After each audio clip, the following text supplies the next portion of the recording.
නමෝ තස් භගවතු අරහතු සම්මා සම්බුද්දස්ස නමෝ තස් භගවතු අරහතු සම්මා සම්බුද්දස්ස නමෝ තස් භගවතු අරහතු සම්මා සම්බුද්දස්ස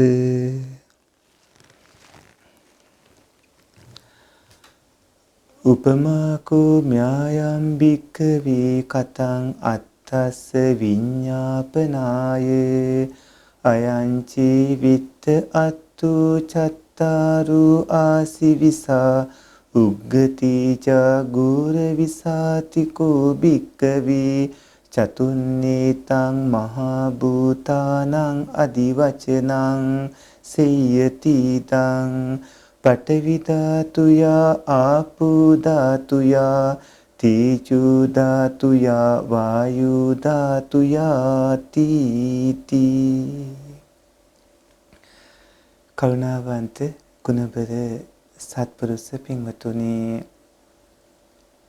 පින්වන්ත ඔය ඇත්තන්ට සූත්‍ර පිටකයේ සංයුත්ත නිකායේ වේදනා සංයුත්තයේ එන ආසිවිස වර්ගයේ පළවෙනි සූත්‍රය වන ආසිවිසෝපම සූත්‍රයෙන් ධර්ම දේශනා කරන්නටයි මේ සූදානම් වෙන්නේ. කරුණාවන්ත පින්වතුනි, ඔය ඇත්තෝ ඔබ කියන්නේ කවුද? සසර කියන්නේ මොකද්ද? චතුරාර්ය සත්‍ය අවබෝධය කියන්නේ කුමක්ද? ස්කන්ධ, ධාතු, ආයතන, ඉන්ද්‍රියයන් කියන මේ ධර්මතා මොනවද? සසරින් එතර වෙන්නට කමඨහං විදිහට ගත යුතු අරමුණුත් වැඩි යුතු කාරණාත් මොනවද? මේ ආදී විදිහට ඊතා විශාල ධර්මාවබෝධයක් ලබාගත හැකි මගපල් ලබන ගමනට මහෝපකාරී වන සූත්‍ර ධර්ම දේශනාවක් තමයි මේ ශ්‍රවණය කරන්නට සූදානම් වෙන්නේ. පින්වත් ඔබ ඊටාම හොඳට ඇහුම්කන් දෙන්න, ඒ වගේම සිත්වල අදිෂ්ඨාන ප්‍රාර්ථනයක් ඇති කරගන්න. මේ ධර්ම ශ්‍රවණයේ තුලින් ජනිත වන්නා වූ පුණ්‍ය ධර්මයෝ සසර දුක් නසා සසරින් ඈතර වන්නට ඒකාන්තයෙන්ම හේතු සම්පත් වේවායි කියලා. පින්වතුනි, එක්තරා දවසක ශාන්තිනායක බුදු පියාණන් වහන්සේ සවැත් නුවර ජේතවනාරාමේ වැඩ වාසය කළා. අනේපිරි සිටුතුමා 54 කෝටියක් ධනෙ වේදම් කරලා සම්බුදු සසුනට පූජා කරපු ජේතවනාරාමේ බුදු පියාණන් වහන්සේ වැඩ ඉද්දී විවිධ පළාත් වලින් බොහෝ ස්වාමින් වහන්සේලා මෙහි වැඩම කළා. බුදු පියාණන් වහන්සේ දානේ වළඳලා උපස්ථාන කරන වෙලාව පැමිණෙද්දී ස්වාමින් වහන්සේලා බුදු පියාණන් වහන්සේට උපස්ථාන කරන්නට වැඩම කළා. සම්බුදු මේනියන් වහන්සේ මේ වැඩිය ස්වාමින් වහන්සේලාගේ චිත්තසංතතිය පරික්ෂා කරනකොට සමහර ස්වාමින් වහන්සේලා ආත්ම භාව 100,000 ගණන් ඈත පිට භවවල ඉඳලා බෝධිපාසික ධර්ම වැඩින ආකාරයට පූර්ව භාග ප්‍රතිපදාවන් සම්පූර්ණ කරගෙන ආපු ස්වාමින් වහන්සේලා. ඒ කියන්නේ කරුණු මූලිකව මතක් කරද්දිම මාතෘකා කියද්දිම වහා ධර්මයේ අවබෝධය කරගන්නට පුළුවන්කම තියෙන උග්ගටිතඤ්ඤ පින්වත් ස්වාමින් වහන්සේලා. තවත් ස්වාමින් වහන්සේලා පිරිසක් මෙතන වැඩි වශයෙන් වැඩ සිටියේ මේ ස්වාමින් වහන්සේලා. ඒ තමයි විපචිතඤ්ඤ ස්වාමින් වහන්සේලා. යම් කරුණක් දේශනා කරලා ඒ විස්තර වශයෙන් පෙන්වමින් සම්පූර්ණ දේශනාවක් කළාම මුලැමැද අග ගලපෙමින් සම්පූර්ණයෙන් දේශනාව කළාම දේශනාව සානේ වෙනකොට රහත් වෙන පින්වත් නැත්තම් මගපල් ලැබෙන පින්වත් පිරිසට විපචිතඤ්ඤ පිරිස කියලා කියනවා. මෙතන ගොඩාක් රැස් වෙලා හිටියේ විපචිතඤ්ඤ පින්වත් ස්වාමින් වහන්සේලා. තවත් පිරිසක් ඉන්නවා පින්වතුනි නීය කියලා. නීය කියලා කියන්නේ මේ ජීවිත කාලෙදී මගපල ලැබිය හැකි. නමුත් ඒ සෝහන් සකදාගාමි අනාගාමි අරහත් කියන මගපල් ලැබීම වෙනුවෙන් මේ වගේ ධර්ම ශ්‍රවණය කරන්නට ඕනේ. ඒවා හොඳට කටපාඩම් කරගන්න ඕනේ. ඒ සූත්‍ර ධර්මයන් කටපාඩම් කරගෙන නැවත විමසන්නට ඕනේ. කල්යාණ මිත්‍ර ආශ්‍රය කරමින් ඒ ගැනම කතාබස් කරන ඒ ගැනම හොයන පිරිසත් එක්ක වීර්යයෙන් කටයුතු කරන්න ඕනේ. මේ විදිහට විස්තර වශයෙන් ධර්ම දේශනා කළාම එය කල්යාණ මිත්‍ර සේවනාදී කරමින් බොහෝ කටයුතු සිදු කරලා මෙලොවදී මගපල් ලබන්න පුළුවන් පිරිසට ඤෙය්‍ය පිරිස කියලා කියනවා. අනිත් පිරිස තමයි පදපරම කියලා කියන්නේ. ඒ අයට මේ කාලය තුලදී මගපල් ලබන්න පුළුවන් කමක් නැහැ. ඒ අයට මේ මනුස්ස ජීවිතයේදී මගපල් ලබන්න බැරි වුණාට මේ ධර්ම ශ්‍රවණය කරමින් ධර්ම සාකච්ඡා කරමින් ධර්මයේ හැසිරෙමින් මේ කරන කටයුතු හරියට අර උග්ගටිතාඤ්ඤේ විපචිතාඤ්ඤේ පිරිස කලින් භවවල කරපු කරුණු හින්දා මෙලොව ජීවිතයේ මගපල් ලබන්නට හැකියාව ලැබුණා වගේ මේ අයට ඉක්මන් භවයකම මගපල් ලබන්නට මේ මහෝපකාරී වෙනවා. බුදු පියාණන් වහන්සේ මේ පුද්ගල වර්ග 4 දැකලා දේශනා කළ පින්වතුනි ආසීවිසෝපම සූත්‍රය. අර පින්වත් ස්වාමින් වහන්සේලාට සම්බුදු මේනියන් වහන්සේ මෙහෙම දේශනා කරනවා. මහණෙනි පින්වත් ඔබ වහන්සේලාට මම උපමාවක් කියන්නම්. හොඳට එය ඇහුම්කන් දෙන්න. එක පිටිසරබද රාජධානියක් තිබුණා. මේ රාජධානියේ රජ කෙනෙක් වාසය කළා. මේ රජතුමා තමන්ගේ රාජධානියේ කෙළවර ගම්මාන මංකොල්ල කන ගම් විනාශ කරන සොරෙක් අල්ලගන්න රාජපුරුෂයින්ට පවරනවා. රාජපුරුෂයෝ මේ සොරාව අල්ලගෙන රජතුමා ඉදිරියට ඉදිරිපත් කරනවා. රජතුමා මේ හොරා කරපු වැරදි බලලා ඊටාම දරුණු සර්පයෝ 4 දිනක් මේ හොරාට රැක බලා ගන්න පෝෂණය කරන්න කියලා දඬුවම් විදිහට පවරනවා.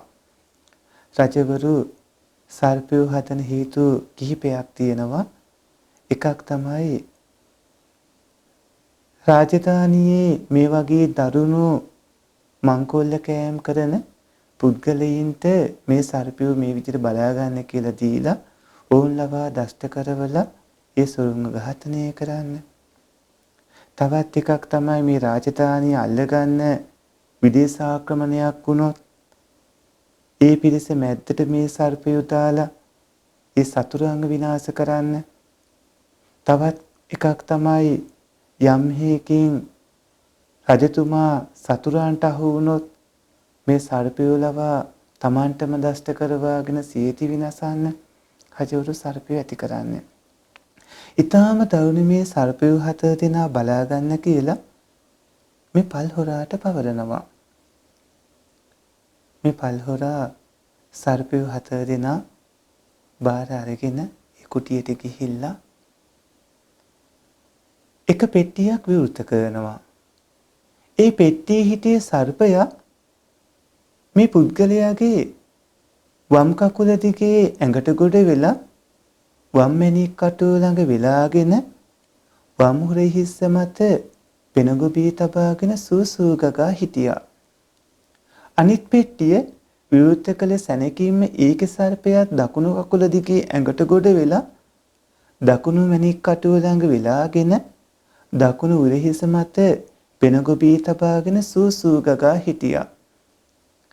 තුන්වෙනි පෙට්ටිය විවෘත කළ ගමන් ඉදිරිපසින් ඇඟට ගොඩ වුණු ඒ සර්පයා උදරේ වෙලාගෙන උදරේ ඉදිරිපිට පෙනගොබී තබාගෙන සූසූ ගගා හිටියා.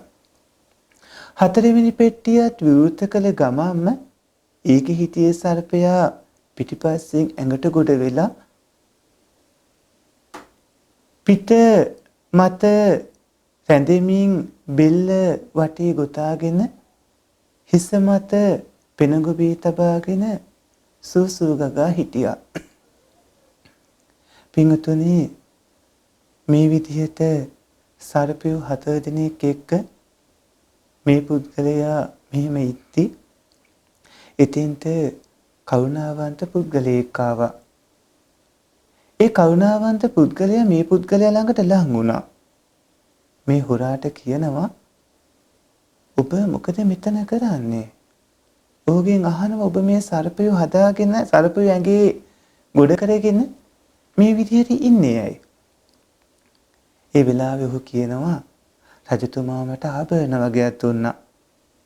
බලන්න, හිසේ අත් දෙකේ උදරේ ඒ ආභරණ තියෙන්නේ කියලා. අර කරුණාවන්ත පුද්ගලයා කියනවා, රජතුමා ඔබට ආභරණ වගේක් දීලා නෙමෙයි ඔය. හොඳට සිහියෙන් බලන්න. ඔබ ගම් පැහැරුවා. ඔබ මංකොල්ල කෑවා. බොහෝ දෙනාට හිරිහැර කරදර කළා. ඒ කරපු හින්දා ඔබට ලැබුණු දඬුවම තමයි ඔය සර්පයෝ බලා ගන්න ලැබුණු එක. ඔබ ඔය සර්පයෝ 4 දෙනා පෝෂණය කරන්න ලීසි කියලා නම් හිතන්න එපා. ඔය එක සර්පයෙක්ගේ නම කට්ටමුක.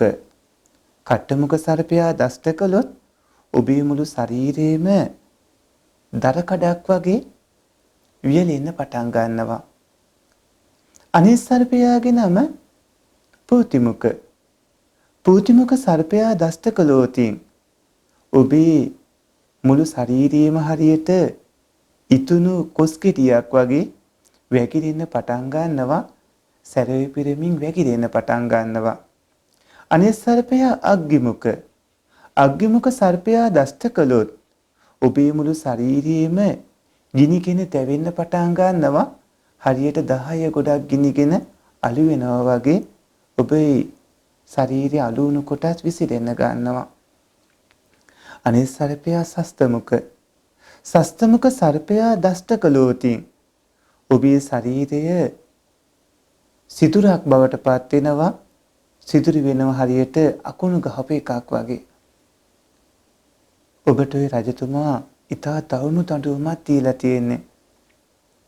ඔබේ ජීවිතයට ඔබ ආදරේ නම් ඔබට කරුණාව දක්වනවා නම් ඔය සර්පයින්ගෙනොත් මෙතන ඉන්න රාජපුරුෂයින්ගෙනොත් ප්‍රමාදයක් බලලා ඔබ උතනින් පැනලා යන්න. තමන්ගේ ජීවිතයට ආදරය කරන මේ විඳින්න වන කරදරේ ගැන තීරුම් ගත්ත මේ හොරා මොකද කරන්නේ? කරුණාවන්ත පුද්ගලයාගේ වචනේ පිළිගන්නවා, තීරුම් ගන්නවා. තීරුම් අරගෙන අර සර්පයෝ 4 දෙනාත් රාජපුරුෂයොත් ප්‍රමාදයට පත් වෙනකම් බලන් ඉඳලා ප්‍රමාද වෙන වෙලාවක් අරගෙන මොකද කරන්නේ? හොඳට මේ සර්පයෝ 4 දෙනාත් රාජපුරුෂයොත් අධ්‍යයනය කරලා සර්පයෝ 4 දෙනාගෙන් වම් අතේ ඉන්න කෙනාව හිමීට අතගාමින් පරිස්සමින් හිටිය පෙට්ටියට දානවා. දකුණු අතේ උදරයේ හිසේ ඒ හිටිය අයව ඒ පෙට්ටි වලට දාලා රාජපුරුෂයන්ගේ ප්‍රමාදයකුත් බලලා මේ පල්හොරා පැනලා යන්න පටන් ගන්නවා. පල්හොරා පැනලා යනවයි කියලා අර රාජපුරුෂයෝ රජතුමාට දැනුම් දෙනවා. රජතුමා ඒ මොහොතේම සර්පයින්ව මේ පල්හොරාගේ පසුපස්සේ එළවන්නට යවනවා. රජතුමා පල්හොරාට බොහෝම සමීප මේ පල්හොරා ළඟින්ම ඇසුරු කරන ඔහුව හොඳටම දන්න තවත් වදකයෝ 5 දෙනෙක් ගෙන්නවනවා. මේ වදකයෝ 5 දෙනාට පවරනවා. ඔබලා මගේ රාජධානියේ මේ අපරාධ කරපු මේ පුද්ගලයාට මං දඬුවමක් දුන්නා. ඒත් ඔහු පැනලා යනවා. ගිහිල්ලා ඔහුව අල්ලගෙන එන්න. ජීවග්‍රහයෙන් ගේන්න බැයි නම් මරන්න. මං ඔබට විශාල ප්‍රමාණයක් කහවණු ලබා දෙනවයි කියලා රජතුමා පොරොන්දු වෙනවා. දැන් සර්පයෝ 7 දෙනා වගේම වදකයෝ 5 දෙනාත් මේ පුද්ගලයාගේ පස්සෙන් පන්නන්න පටන් ගත්තා. මෙහෙම එනකොට කරුණාවන්ත පුද්ගලයා නැවතත් ලං වෙලා කියනවා ඔබේ පසුපස්සේ දැන් සර්පයෝ 7 දෙනාත් එනවා. ඒ වගේම වදකයෝ 5 දෙනාත් එනවා. රජතුමා වදකයෝ 5 දෙනෙකුත් එව්වා. මේ වෙලාවේදී රජතුමා මේ පුද්ගලයා මේ පල්හොරා පුංචි කාලේ ඉඳන්ම ළඟින්ම ආශ්‍රය කරපු වැලි කෙලියේ පටන් මිතුරව හිටපු යහළුවෙක්ව ගෙන්නවනවා. මේ යහළුවා වදකයේ මේ වදකයාට කියනවා ඔබේ මිතුරා මගේ රාජධානියේ මේ වගේ අපරාධ කළා. යන්න ඔහුව ජීවග්‍රහයෙන් හෝ මරලා හෝ මට ගෙනත් පෙන්වන්න කියලා කියනවා. මේ පුද්ගලයා මොකද කරන්නේ? කඩුවත් ඔසවාගෙන මේ මිත්‍රවදකයා අර පුද්ගලයාගේ පස්සෙන් පන්නනවා. දැන් සර්පයෝ 7 දෙනත් වදකයන් 5 දෙනත් වැලි කෙලියේ පටන්ම එකට හිටියේ මිත්‍රවදකයාත් මේ පල්හොරා පස්සෙන් පන්නනවා. මේ පල්හොරා යන්නේ ගමන් මාර්ගය විනාශ කර කරුණාවන්ත පුද්ගලයා මාර්ගයේ පෙන්නනවා. දකින්නවා හිස් ගම්මානයක්. තිබහයි බඩගිනි මේ පුද්ගලයා පළවෙනි ගෙට ඇතුල් වෙනවා. පළවෙනි ගෙදර භාජන තියෙනවා. හැම භාජනයක්ම ඇරලා බලද්දි පේන්නේ භාජන හිස් කියලා. හැම කලයක්ම ඇරලා බලද්දි පේන්නේ කල හිස් කියලා. ඇතුලේ කිසි දෙයක් නැහැ. ඇතුලේ සම්පූර්ණයෙන්ම හිස්. මේ පුද්ගලයා මොකද කරන්නේ? දෙවෙනි ගෙටත් යනවා. දෙවෙනි ගෙදරත් හැම භාජනයක්ම හිස්. තුන්වෙනි ගෙටත් යනවා. හතරවෙනි ගේ, පස්වෙනි, හයවෙනි ගෙවල් හයම හොන්දට පරික්ෂා කරනවා. ගෙවල් හයම සම්පූර්ණයෙන්ම හිස්. කන්න දෙයක් නැහැ, බොන්න දෙයක් නැහැ. එතන හිස් ගම්මානේ වැල්ලා තිබුණු ලොකු ගහක් යටට මේ පුද්ගලයා යනවා. ඉතින්දී අර කරුණාවන්ත පුද්ගලයා නැවතත් ලං වෙනවා. කරුණාවන්ත පුද්ගලයා කියනවා ඔබේ පසුපස්සේ දැන් සර්පයෝ 7 දෙනාත් එනවා. ඔබේ පසුපස්සේ වදකයෝ 5 දෙනාත් එනවා. ඒ විතරක් නෙවෙයි මිත්‍ර වදකයාත් එනවා. මේ ගම්මානේ හැම ගියක්ම හිස් වුණාට මේ ගම්මානෙට පහර දෙන පල්හුරු 6 දෙනෙක් ඉන්නවා. දැන් ඔවුන් මේ ගම්මානෙට පහර දේවි. ඔබට විනාශ වෙන්නයි වෙන්නේ. ඒ නිසා ඔබ කවුණු තේරුම් ගන්න. ඔබේ ජීවිතයට ආදරේ නම් මෙතනිනුත් පැනලා යන්න කියලා අර කරුණාවන්ත පුද්ගලයා කියනවා. පින්වතුනි දැන් අර පුද්ගලයා කල්පනා කරනවා මෙතන හිටියොත් මට ලොකු විනාශයක් වෙන්නේ. මම මෙතනොත් පැනලා යන්න ඕනේ. ඔහු මාර්ගය විනාශ කර ඉස්සරහට එනවා. පැනලා යනකොට හම්බ වෙනවා මහා ගංගාවන්, විශාල ගංගාවන් 4ක් එකතු වෙන තැනක්. මේ ගංගාවන් 4 එකතු වෙන තැනට ආපු මේ පල්හොරා මේකට වාඩි වෙනවා. වාඩි වෙලා මහන්සිය අරිනකොට අර කරුණාවන්ත පුද්ගලයා ඇවිල්ලා කියනවා මේකට ඉවුරේ ඉන්න මේ පුද්ගලයාට ඔබ තවමත් ඉන්නේ මේකටනේ. ඔබ කොහොමද අර සර්පයෝ 4 දෙනාගෙන් ඔබ බේරුණා කියලා හිතන්නේ. තවමත් ඔබ මෙකොට ඉන්නේ. අර වදකයෝ 5 දෙනා මිත්‍ර වදකයා ඒ වගේම ඒ පල්හුරු 6 දෙනාගෙන් ඔබ කොහොමද ගැලවෙන්නේ? ඔබට එහෙම බේරෙන්න ගැලවෙන්න පුළුවන් කමක් නැහැ. දැන් ඔවුන් ළඟම එනවා. ඔබ ඔබේ ජීවිතයට ආදරේ නම් මෙතන මේ තියෙන දේවල් එකතු කරගෙන පහුරක් හදාගෙන මේ විශාල ගංගා හතරෙන් එකොට වෙන්න කියලා කියනවා. අර පුද්ගලයා මේකට හැම තැනක්ම බලනවා. වටපිටා බලනකොට ඔහුට තේරෙනවා දැන් සර්පයෝ 4 දෙනා වදකයෝ 5 දෙනා මිත්‍ර වදකයා පල්හුරුන් ආපු ගමන් තමන් විනාශ වෙනවා. මේ විනාශ වෙන භූමියෙන් අනිවාර්යයෙන්ම ගැලවෙන්න ඕනේ. එහෙමනම් මෙගොඩින් එගොඩ වෙන්නම ඕනේ. වටපිටා බලද්දි තමයි දකින්නේ වටපිටාවේ වැල් තියෙනවා, ලී තඬු තියෙනවා, තනකොළ විවිධ ඒවා තියෙනවා. ඒ හැමදේම එකතු කරගෙන මේ පුද්ගලයා පහුරක් හදා ගන්නවා. ඒ හදාගන්න පහුරට ඒ මොහොතේම නගිනවා. තව ඉන්න වෙලාවක් නැහැ. නැගලා පහුරු ගන්නවා තමන්ගේ අතින්ම, තමන්ගේ කකුල් දෙකෙන්ම, තමන්ගේ අත් දෙකෙන් කකුල් දෙකෙන්ම පහුරේ ඉඳලා පීනමින් මේ පුද්ගලයා පළවෙනි ගංගාව තරණය කරලා පළවෙනි සීම භූමියට යනවා.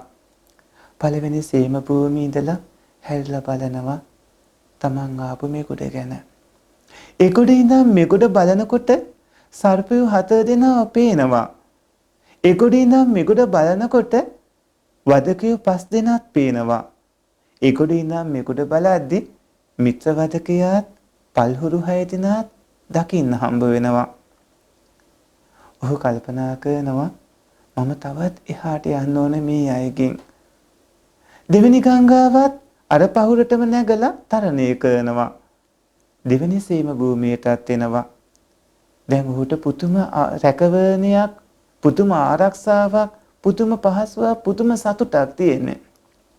Taman දැන් හොඳටම ආරක්ෂා වෙලා ඈත පේනවා සර්පයෝ 4 දෙනා, වදකයෝ 5 දෙනා, මිත්‍ර වදකයා, පල්හුරු. අනිත් පැත්තෙන් පේනවා බොහෝම ලස්සන මීට වඩා හොඳ සාන්ත සුන්දර තවත් සීම භූමියක්. ඊටත් එයා ඈත බොහෝම ලස්සනට බබලන බොහෝම සුන්දර සීම භූමිය දකිනවා. මොහු තුන්වෙනි ගංගාවත් තරණය කරලා තුන්වෙනි සීම භූමියටත් පැමිණෙනවා. දැන් හතරවෙනි සීම භූමියට යනකම් ඉවසිල්ලක් නැහැ. මේ පුද්ගලයා අර පහුරටම නැගලා වීර්යයෙන් හතරවෙනි සීම භූමියටත් පය තබලා බ්‍රහ්මණෙක් වෙනවයි කියලා සම්මා සම්බුදු පියාණන් වහන්සේ පින්වතුනි අර උපස්ථානයේ කරන්නට වැඩම කරපු පින්වත් ස්වාමින් වහන්සේලාට උපමාව දේශනා කළා. දැන් මේ ස්වාමින් වහන්සේලා හොඳට සාවධානව අහුම්කන් දෙමින් හිටියේ. ස්වාමින් වහන්සේලා මේ උපමාවෙන් බුදු පියාණන් වහන්සේ දක්වපු රජතුමා කවුද? පල්හොරා කවුද? රජතුමා මේ පල්හොරාට සර්පයෝ බාර දෙන වෙලාව මොකද්ද? ඒ වගේම කරුණාවන්ත පුද්ගලයා කවුද? කරුණාවන්ත පුද්ගලයා මේ පල්හොරාට ලබා දෙන උපදෙස් මොනවද?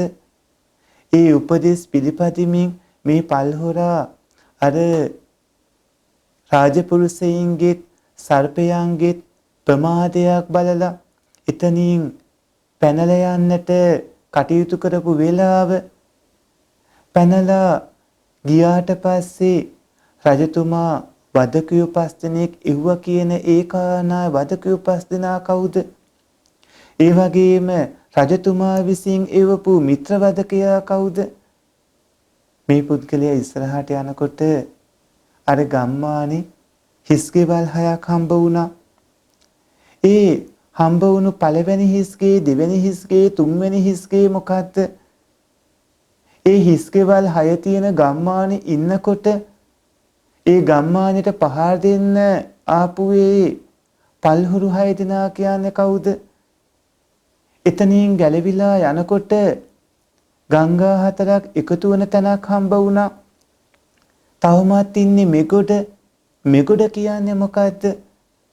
ඒ වගේම මෙගොඩ ඉන්න අතරේ මෙගොඩ තිබ්බ ඒ විවිධාකාර ලී කැබලි වැල් තනකොළ විවිධ දේවල් එකතු කරගෙන පහුරක් හදාගත්තා. ඒ හදාගත්ත පහුර කියන්නේ මොකද්ද? ඒ පහුර හදාගෙන පළවෙනි මහා සැඩපහරක් තියෙන ගංගාව තරණය කළා. දැඩි උත්සාහයක් අරගෙන අත් දෙක කකුල් දෙක පාවිච්චි කරලාමයි පහුර උපකාර කරගෙන ඉගොඩ වුණේ.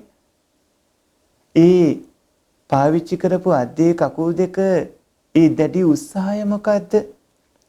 ඒ වගේම පළවෙනි දූපතට ගොඩ වුණා. පළවෙනි දූපත කියන්නේ මොකද්ද? දෙවෙනි ගංගාව තරණය කළා. ඒ වගේම දෙවෙනි දූපතට ගොඩ වුණා. දෙවෙනි දූපත කියන්නේ මොකද්ද? තුන්වෙනි ගංගාව තරණය කළා. තුන්වෙනි දූපතට ගොඩ වුණා. තුන්වෙනි දූපත කියන්නේ මොකද්ද? හතරවෙනි ගංගාව තරණය කළා. හතරවෙනි දූපතට ගොඩ වුණා. ඒ හතරවෙනි දූපතේදී බ්‍රාහ්මණයෙක් වුණා. ඒ කවුද කියලා පින්වතුනි අර පින්වත් ස්වාමීන් වහන්සේලා දැන් විමසනවා හිතින්. බුදු පියාණන් වහන්සේ ඒ උපමාව මේ විදිහට විස්තර කරමින් දේශනා කළා. පින්වතුනි පල්හොරා කියලා කියන්නේ සංසාරේ ගසාගෙන යන සත්වයාට කියන නමක්. පින්වත්නි සම්මුතියේදී අපි සත්වයා පුද්ගලයා ආත්මය කියලා කතා කළාට එතන නාම රූප ස්කන්ධ ධාතු ආයතන ඉන්ද්‍රිය ආදී පරමාර්ථ ධර්ම වැඩපිළිවෙලක් තියෙන්නේ. හැබැයි පරමාර්ථ ධර්ම ගැන තාම දන්නේ නැති හින්දා දන්නේ නැති උදවිය දැනට හිතාගෙන ඉන්න දෘෂ්ටිය අනුවම තමයි දැනට කතා කරන වචන අනුවමයි අපිට කතා කරන්න වෙන්නේ. ඒක නිසා මෙතෙන්දි සත්වයා කියලා කිව්වේ. එතකොට මේකට ඉන්න ඒ කියන්නේ මේ සංසාරේ ගසාගෙන යන සත්වයාට තමයි පල්හොරා කියලා කියන්නේ. ඔහු විවිධ නරක දේවල් කරනවා. ගම්මාන වලට පහර දෙනවා. ඒ වගේම සොරකම් කරනවා. ඒ කියන්නේ හුඟක් අකුසල කර්ම විවිධ කර්ම රැස් කර ගන්නවා. හොරකම් කරනේව සමහරලාවට දුප්පත් අසරණීට බෙදා දෙනවා. ඒ කියන්නේ හොඳ කර්මත් රැස් කර ගන්නවා. සමහරලාට කුසල් කර ගන්නවා, සමහරලාට අකුසල් කර ගන්නවා. මේ පුද්ගලයාව රාජපුරුෂයෝ අල්ලගෙන ගිහිල්ලා රජතුමා ඉදිරියට ඉදිරිපත් කරනවා. මෙතන රජතුමා කියලා කිව්වේ පින්වතුනි කර්මයට නමක්. ඒ මනුස්සයෝ, ඒ දෙවිවරු, ඒ බ්‍රහ්මයෝ, නරක තිරිසන්, ප්‍රේතාසුර ඉන්න ඇත්තෝ මේ සතර අපාගත හෝ මනුස්ස හෝ දිව්‍ය භූමි හෝ බ්‍රහ්ම ලෝක හෝ රූපාවචර අරූපාවචර කොතනක හෝ සැදසරන ඒ හැම ආකාරයකම ඇත්තු විසින් වේලාවකට පින් කරනවා, වේලාවකට පව් කරනවා. තවත් සමහර දක්ෂ කට්ටිය අරූපාවචර භූමි වල උපදින්න තරම් බලපාන විදිහේ ආනින්ජාපි සංකාර රැස් කර ගන්නවා. මෙතන රජතුමා කියලා කිව්වේ පින් පව් වලට නමක්. ඒ කියන්නේ පුඤ්ඤාභි සංකාර වලට නමක්, අපුඤ්ඤාභි සංකාර වලට නමක්, ආනින්ජාභි සංකාර වලට නමක්. පින්වතුනි රැස් කරන පින් හින්දා, රැස් කරන පව් හින්දා, රැස් කරන ආනින්ජාභි සංකාර වගේ බලවත් අරූපාවචර ධාන ස්වභාවයන් හින්දා යම් කිසි කෙනෙක් මෙලොවින් චුත වෙනකොටම නැවත ඒ කර්මානුවයි උප්පත්තිය ලබන්නේ. පින්වතුනි කර්මානුව ඒ කෙනාගේ පින් හෝ පව් හෝ ආනින්ජාභි සංකාර අනුව නැවත යම්කිසි තැනක ප්‍රතිසන්දිය ලබනවා. ඒ ප්‍රතිසන්දිය ලබන තැන කාම රූප අරූප කොතන හෝ තැනක් වෙන්න පුළුවන්. ඒ ප්‍රතිසන්දිය ලබනකොටම මෙතනින් චුත වෙනකොටම චුතිය සමග ප්‍රතිසන්දී විඥානයේ පහළ වෙද්දිම පින්වතුනි ලැබෙනවා ඒ ඇයට රූපස්කන්ධය. ඒ කියන්නේ එතන සතර මහා භූත රූපයන් ලැබෙනවා. හරියට රජතුමා අර පල්හොරාට සර්පයෝ 7 දෙනා දුන්නා වගේ. පින්වතුනි භූමි 31කින් අසඤ්ඤ සත්‍යයත් අනිත් රූපාවචර භූමි ඒ වගේම කාමාවචර භූමි 11මත් රූපය පහළ වන තැන්. හැබැයි ආකාසානංචායතන විඥානංචායතන ආකින්චඤ්ඤායතන නේවසඤ්ඤා නාසඤ්ඤායතනේ කියන ඒ අරූපී භූමි වල ප්‍රතිසන්දි විඥානයේ පහළ වෙනකොට රූපය ලැබෙන්නේ නැහැ. රජතුමා අර සර්පයෝ 7 දෙනා පල්හොරාට හදන්න කියලා බාර දෙනවා. මේ පල්හොරා සර්පයෝ 7 දෙනා බාර ගන්නවා. ඒ කියන්නේ සංසාරයේ සැලසාන උදවියගේ කර්ම නිසා ඒ කාටි ප්‍රතිසන්දිය ලැබනකොටම පින්වතුනි වස්තු දසක කාය දසක භාව දසක ආදී පහළ වෙනවා. ඒ වස්තු දසක කාය දසක භාව දසක ආදී පහළ වෙද්දී ඒ රූප උපදවන රූප වෙන්නේ පඨවි ආපෝ තේජෝ වායෝ කියන සතර මහා භූත රූපයෝ. පඨවි කියලා කියන්නේ තද ගතියට නමක්. ආපෝ කියලා කියන්නේ වැగిරෙන ස්වභාවයට නමක්. තේජෝ කියලා කියන්නේ සීතල හෝ උණුසුම් ස්වභාවයට නමක්. වායෝ කියලා කියන්නේ පින්වතුනි පිම්බෙන සැලෙන ස්වභාවයට නමක්.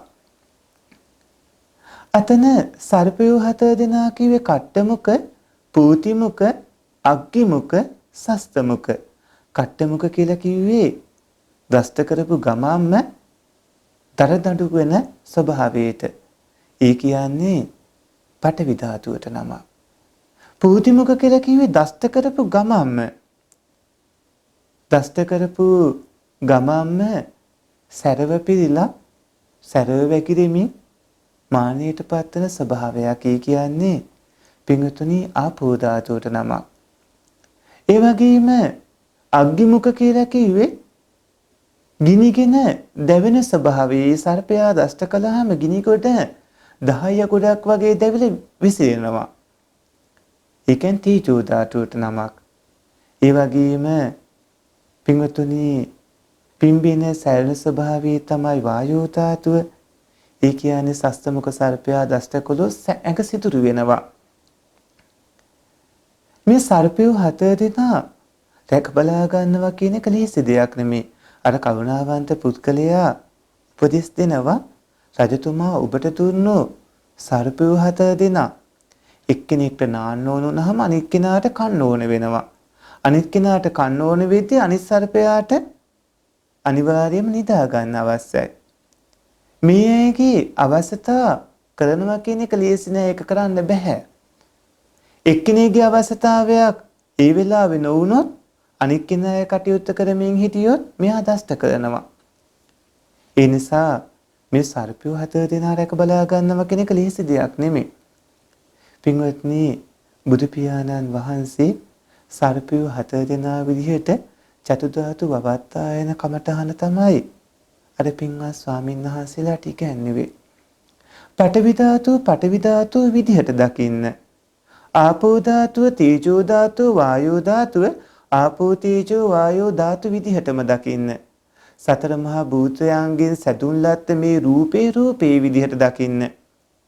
මේ රූපස්කන්ධය මෙහිම පහළ වෙන්නට ප්‍රතිසන්දි විඥානයේ පහළ වීමත් ඒ ප්‍රතිසන්දි විඥානයේ පහළ වෙන්නට කලින් භවයේ චුතියත් ඒ චුතිය නිසා ප්‍රතිසන්දි විඥානයේ පහළ වීම සිද්ධ වුණේ කර්මය අනුව බවත් කලින් භවවල දිගින් දිගටම සිද්ධ වුණේ චුති ප්‍රතිසන්දීන් විදිහට ඔය ක්‍රියාවලිය බවත් තේරුම් ගන්නට ඕනේ.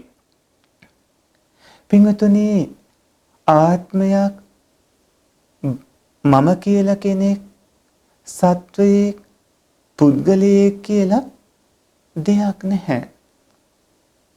හැම වෙලාවෙම තියෙන්නේ පින්වතුනි ඇතිව නැතිව යන රූප වැඩ පිළිවෙලක්. ඇතිව නැතිව යන වේදනා සංඥා සංකාර විඥාන කියන ධර්මතාවල වැඩපිළිවෙල. ඒක නුවණට හසු කරගන්න ඕනේ. ඇතිව නැතුව යන නිසා අනිත්‍යයි කියලා කියනවා. ඇතිවීම නැතිවීම දෙකින් නිතරම අර ධර්මතා පීඩාවට පත්වන හින්දා දුක්ඛයි කියලා කියන්නේ. ඇතිව නැතුව යන ඇතිවීම නැතිවීම දෙකින් නිතරම පීඩාවට පත්වන හින්දා ඒ ධර්මතා තුල ස්ථීර සාරව ආත්මේ මේකයි සත්වයා මේකයි පුද්ගලයා මේකයි කියලා පුද්ගල ස්වභාවයක් පෙන්වන්න නැති හින්දා ඒක අනාත්ම ලක්ෂණය කියලා කියනවා.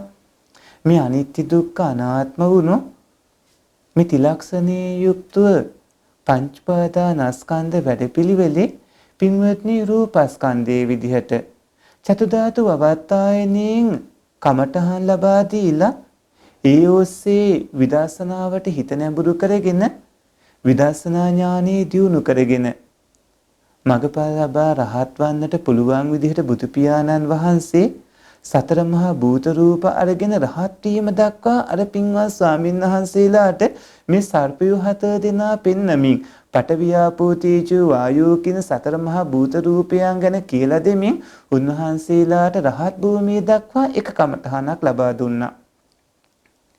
ඊට පස්සේ බුදු පියාණන් වහන්සේ අර උපමාවේදී දේශනා කළා වදකියෝ 5 දෙනා රජතුමා යුවා කියලා.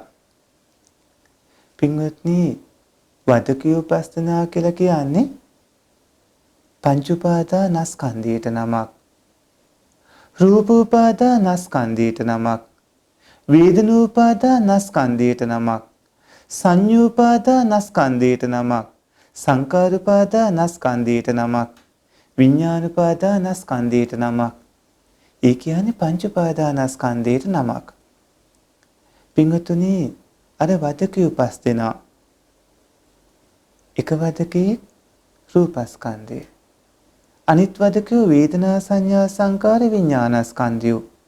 ඒවා පහළ වෙන්නේ චුතියත් එක්ක ප්‍රතිසන්දි අනුව කර්මානුරූප කර්මාරූප ප්‍රතිසන්දි විඥානයේ පහළ වෙනකොටම කර්මයේ අනුව පහළ වුණු තැන ස්කන්ධය පහළ වෙනවා. ඒක සංකාරපච්චය විඥාන.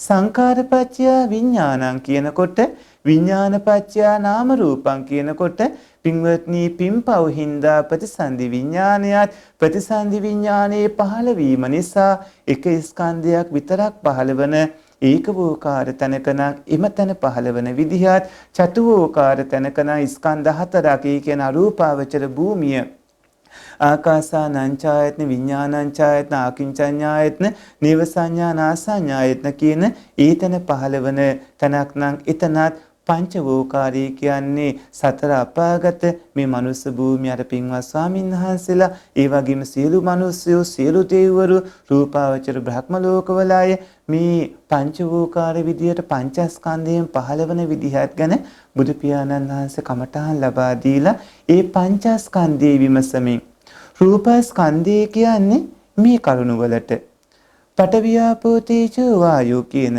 සතර මහා භූත රූප වගේම ඒ උපාදාය රූප ඒ කියන්නේ පින්වතුනි මහා භූත රූප හතරත් උපාදාය රූප 24ත් කියන 28 රූපයන් තමයි මේ රූපස්කන්ධය කියන්නේ.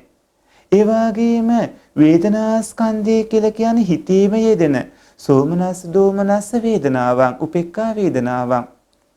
ඒ වගේම බුදු පියාණන් වහන්සේ හැඳිනීමේ ස්වභාවයේ සංඥාස්කන්ධයේ බවත් චේතනාව සහ චේතනාව යට තියෙන අනිකුත් චෛතසික 49ත් කියන මේ චෛතසික 50ම සංඛාරස්කන්ධයේ බවත් ඒ වගේම අරමුණු දැනීමේ ස්වභාවයේ ආරම්මන විඥාන ලක්කනං චිත්තං අරමුණු දැනීමේ ස්වභාවයේ විඥානස්කන්ධයේ බවත් දේශනා කරමින් මේ පංච උපාදානස්කන්ධය ගැන ආත්ම ස්නේහසක් මම කියලා කෙනෙක් විදිහට ආත්මයක් මම සත්‍යයේ පුද්ගලයෙක් කියලා කෙනෙක් දෙයක් තියෙන විදිහට හිතාගෙන ඉන්න වැරදි දෘෂ්ටිය අයින් කරගෙන රූපේ විදිහටම දකිමින් රූපයේ උපාදානය කරගන්න නැතුව වේදනා සංඥා සංකාර විඥානයෝ වේදනා විදිහටම සංඥා විදිහටම සංකාර විඥානයෝ සංකාර විඥාන විදිහටම දකිමින්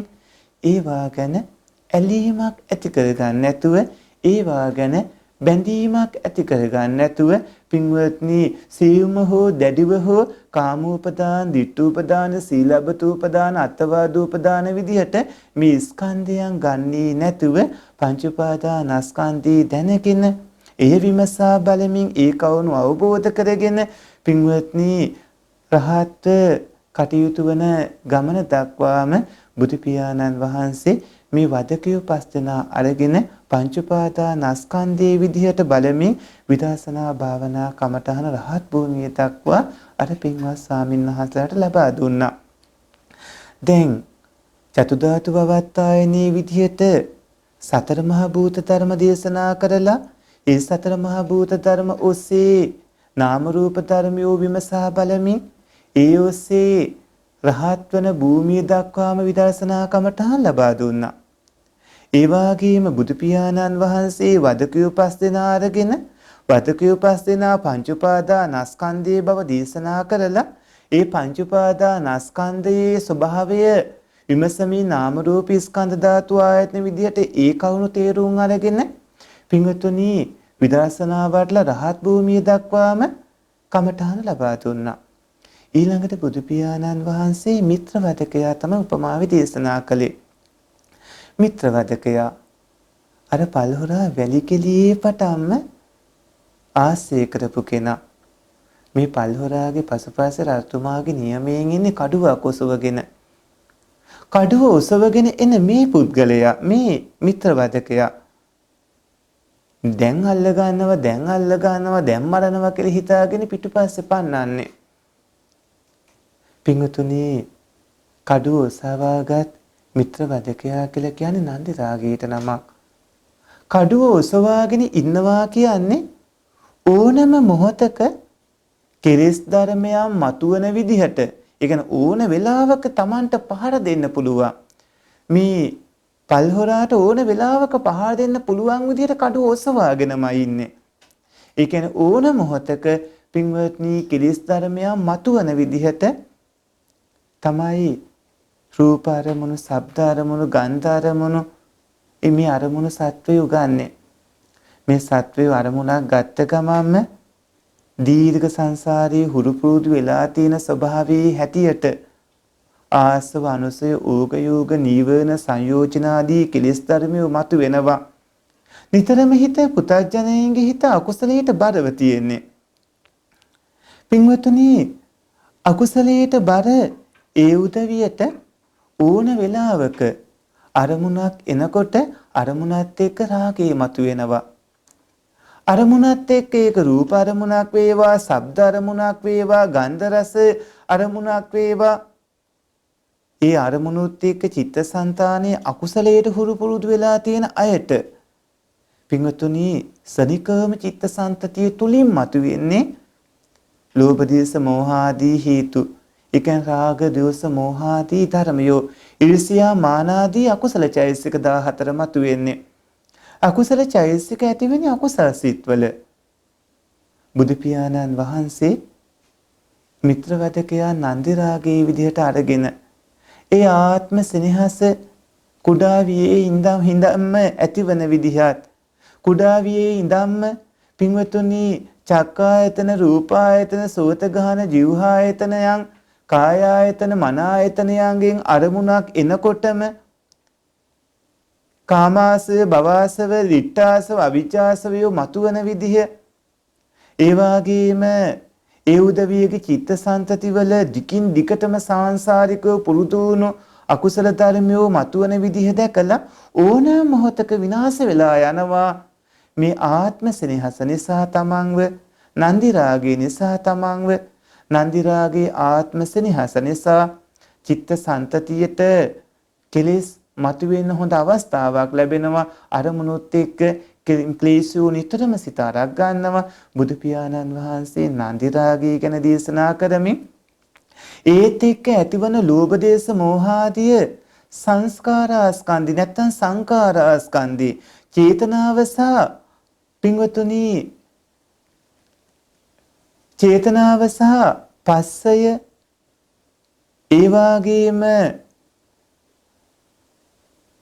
ඒකාග්‍රතාවයේ ජීවිතින්දී මානසිකාරේ විතක්ක විචාර අදිමොක්ක විරිය පීති ඡන්දය මෝහය අහිරිකය අනෝත්තප්පය ලෝභය ditthිය මානෙය දෝෂය ඉස්සාව මච්චරිය කුක්කුච්ච විචිකිච්ඡාවන් ඒ වගේම සද්ධාව සති හිරියොත්ප්ප අලෝභ දෝෂ තත්ත්වමජ්ජත්තතා කායපස්සද්දි චිත්තපස්සද්දි කායලහුතා චිත්තලහුතා කාය කම්මඤ්ඤතා චිත්ත කම්මඤ්ඤතා කාය පාගුඤ්ඤතා චිත්ත පාගුඤ්ඤතා සම්මා කම්මන්ත සම්මා වාචා සම්මා ආජීව ප්‍රඥාව ඔය කවුණු සියල්ලම අරගෙන බුදු පියාණන් වහන්සේ පින්වත්නි සංඛාරා ස්කන්ධේ මතු කරලා සංඛාරා ස්කන්ධය සමග එකටම යෙදෙන්නේ වේදනා ස්කන්ධයේ සංඥා ස්කන්ධය මේ වේදනා සංඥා සහ මේ සංඛාරා ස්කන්ධේ ඇති වෙන්නේ විඥාන ස්කන්ධයමයි මේ විඥාන වේදනා සංඥා සංඛාරයෝ කියන නාම ධර්මයෝත් එක්ක පින්වතුනි රූප ධර්මات ඇති වෙනවා නැවතත් ස්කන්ධ ධාතු ආයතන ඉන්ද්‍රියාදී විමසා බලමින් පින්වත්නි විදර්ශනා කමඨාන ඔස්සේ රහත් භූමිය දක්වා මිත්‍රවදකයන් නැත්තම් නන්දි රාගය අරගෙන දේශනා කළා. බුදු පියාණන් වහන්සේ අර උපමාවේදී මේ පල්හොරා ජීවිතේ බේරගන්න පැනලා යන ගමනේදී ගොඩ වුණු ගම්මාන 6 ගත්තා. ඒ ගම්මාන 6 දේශනා කරමින් පළවෙනි ගම්මානයේ ගෙවල් 6 දේශනා කළා. ගම්මානයේ ගෙවල් 6 දේශනා කරමින් පළවෙනි ගේ විදිහට බුදු පියාණන් වහන්සේ පින්වතුනි එක ආයතනයක් දේශනා කළේ. දෙවෙනි ගේත් එක ආයතනයක්. තුන්වෙනි හතරවෙනි ගෙවලුත් තව තව ආයතන. පහය කියන්නේ තව තව ආයතන. මේ අභ්‍යන්තර ආයතන 6 ගැන දේශනා කළේ. පළවෙනි ගෙට ඇතුල් වුණු මේ පල්හොරා බඩගින්නයි පිපාසය නිවා ගන්න කල ඇරලා බලද්දි කල හිස්. වාචන ඇරලා බලනකොට වාචන හිස්. කන්න බොන්න කිසිම දෙයක් නැහැ. ඒ කියන්නේ නුවණැති ඔබේ චක්කායතනයේ කියන ඇහැට අවධානය යොමු කරලා ඒ චක්කුද්්වාරයේ නැත්තම් චක්කායතනය ඔබ හොයලා බැලුවොත් ඔය ඇත්තන්ට හම්බ වෙන්නේ පින්වතුනි කළු ඉංගිරියා මැද උකුණු හිසක් වගේ පැතුරුන් තැනක තියෙන ප්‍රසාද රූපය.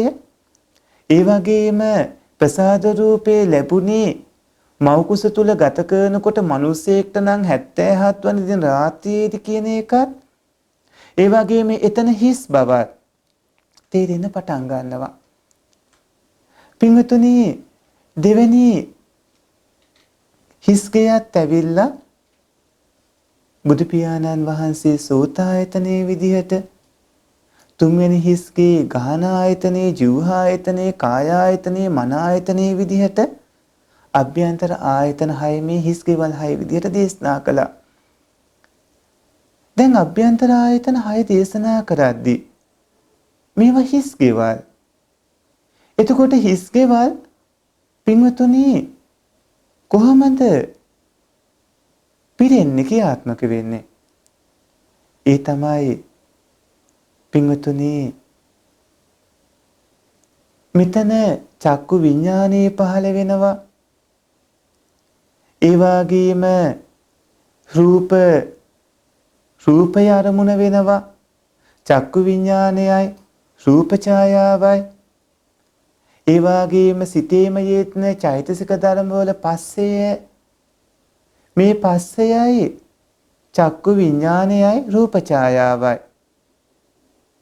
මේ එකතු වීම නිසා පින්වතුනි මුණ ගැසීම නිසා එතන සෝමනස්ස දෝමනස්ස උපේක්ඛා කියන වේදනා තුන පහළ වෙනවා. බුදු පියාණන් වහන්සේ ආයතන විදිහට දකිමින් ඒ ආයතනයේ විදිහට බලමින් ඒ ආයතනයත් එක්ක නැවතත් දේශනා කරන්නේ පින්වතුනි විඥානස්කන්ධය ගැන චක්කුසෝත ගාන ජීවහා කාය මන විඥානයෝ ඒ වගේම රූප ශබ්ද ගන්ධ රස ස්පර්ශ ධර්මයන් ඒ වගේම පින්වතුනි වේදනා සංඥා සංකාරයෝ රූපයෝ මේ විදිහට ස්කන්ධ ධාතු ආයතන ඉන්ද්‍රියාදී ධර්මතා ඒ ස්කන්ධ ධාතු ආයතන ඉන්ද්‍රියාදී ධර්මතා ඔස්සේ විදර්ශනා ඥාණයෙන් ඉදිරියට කටයුතු කරමින් රහත් භූමිය දක්වා බුදු පියාණන් වහන්සේ මේ හිස්කෙවල් 6 අභ්‍යන්තර ආයතන 6ට සමාන කරලා අර පින්වත් ස්වාමීන් වහන්සේලාට කමඨහන් ලබා දෙනවා. දැන් ඊළඟට බුදු පියාණන් වහන්සේ දේශනා කළේ අර උපමාවේදී අර ගමට පහර දෙන හිස්කෙවල් 6 තියෙන ගමට පහර දෙන පල්හුරු 6 දෙනා කියලා. පින්වතුනි පල්හුරු 6 දෙනෙක් ඉන්නවා. ඒ කියන්නේ රූප එක පල්හුරෙක්, ශබ්දේ තව පල්හුරෙක්, ගන්ධේ තව පල්හුරෙක්, රසේ තව පල්හුරෙක්, ස්පර්ශේ තව පල්හුරෙක්. ඒ වගේම ධර්මතා තවත් පල්හුරෙක්.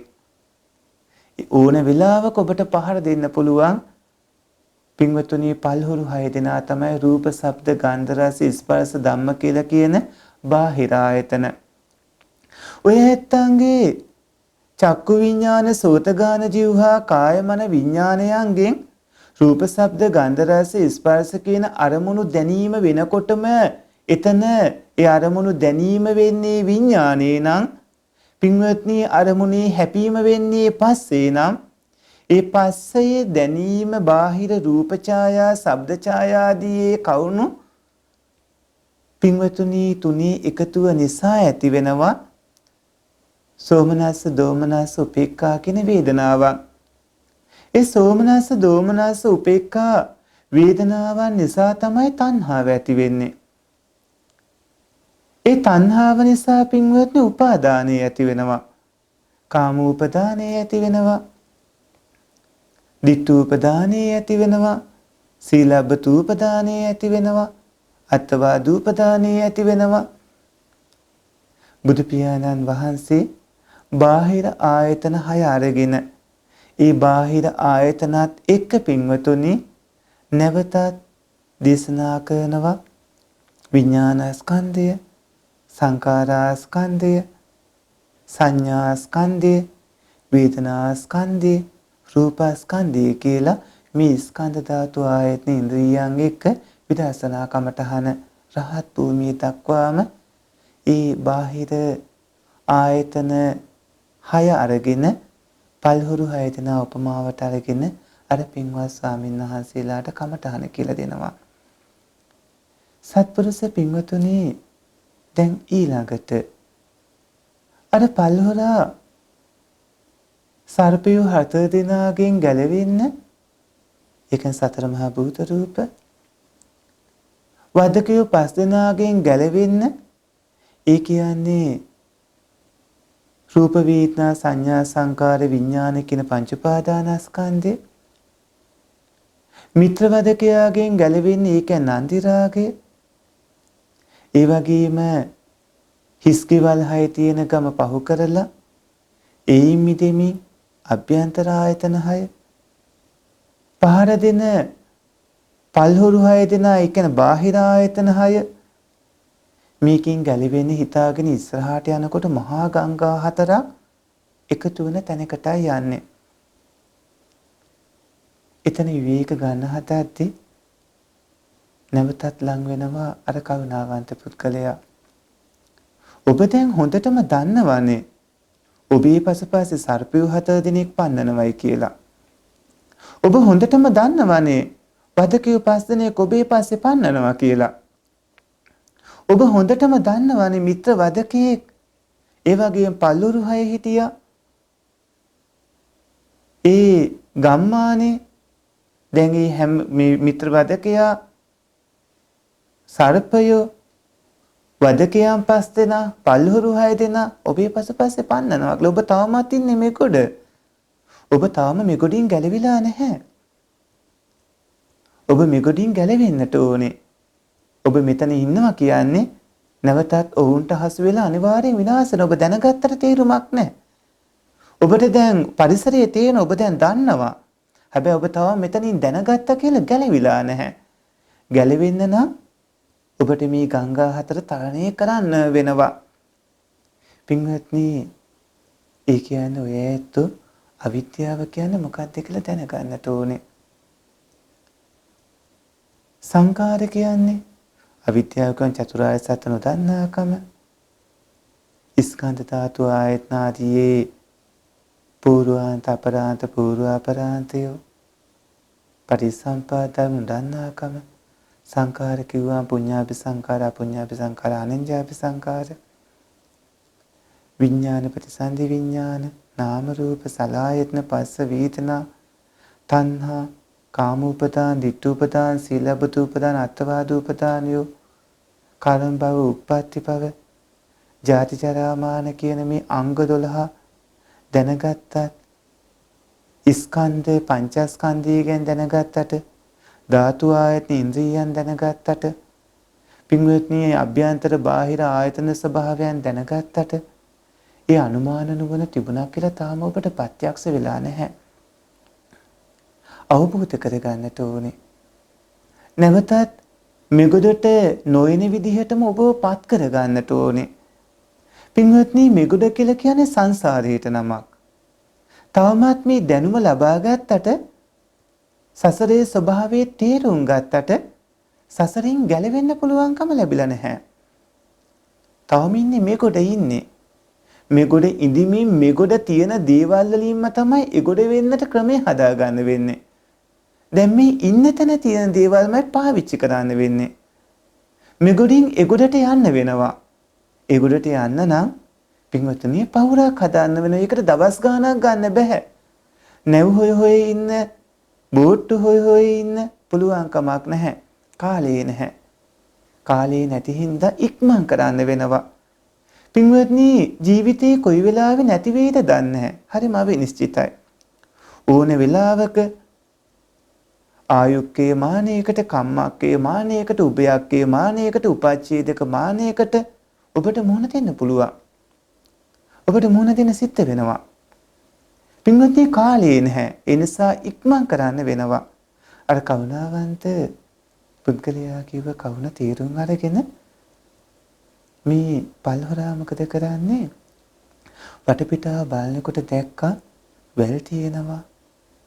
ඒ වගේම කොළරොඩු තියෙනවා. ලීතඬු කැබලි තියෙනවා. ඒව ඔක්කොම අරගෙන මෙයා පහුරක් හදනවා. පහුර හදලා පින්වත්නි මෙයා හදාගත්ත පහුරට නගිනවා. දැන් මෙතන පහුර කිව්වේ මොකද්ද? ඒ පහුර ඔබට ඕනමයි. ඔය ඇත්ත ඒ පහුර හදා ගන්න ඕන. ඔය ඇත්ත දැන් ඉන්න තැන තියෙන දේවල් වලින් ඒ පහුර හදා ගන්නට ඕනේ. ඔය ඇත්ත ළඟ තියෙන සම්පත් වලින් ඔබ ඒ පහුර හදා ගන්න ඕන.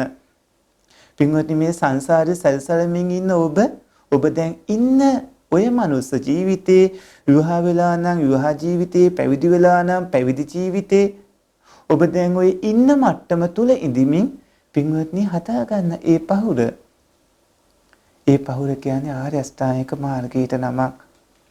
සම්මා දිට්ඨිය, සම්මා සංකප්පය, සම්මා වාචා, සම්මා කම්මන්ත, සම්මා ආජීව, සම්මා වායාම, සම්මා සති, සම්මා සමාධි කියන පින්වත්නි මේ ආර්ය අෂ්ටාංගික මාර්ගයට නමක්.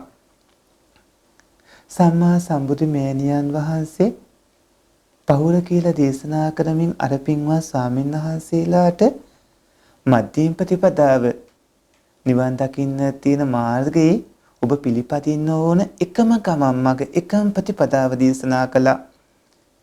පින්වත්නි සම්මා දිට්ඨිය ඔබට ඇති වෙන්න ඕනේ.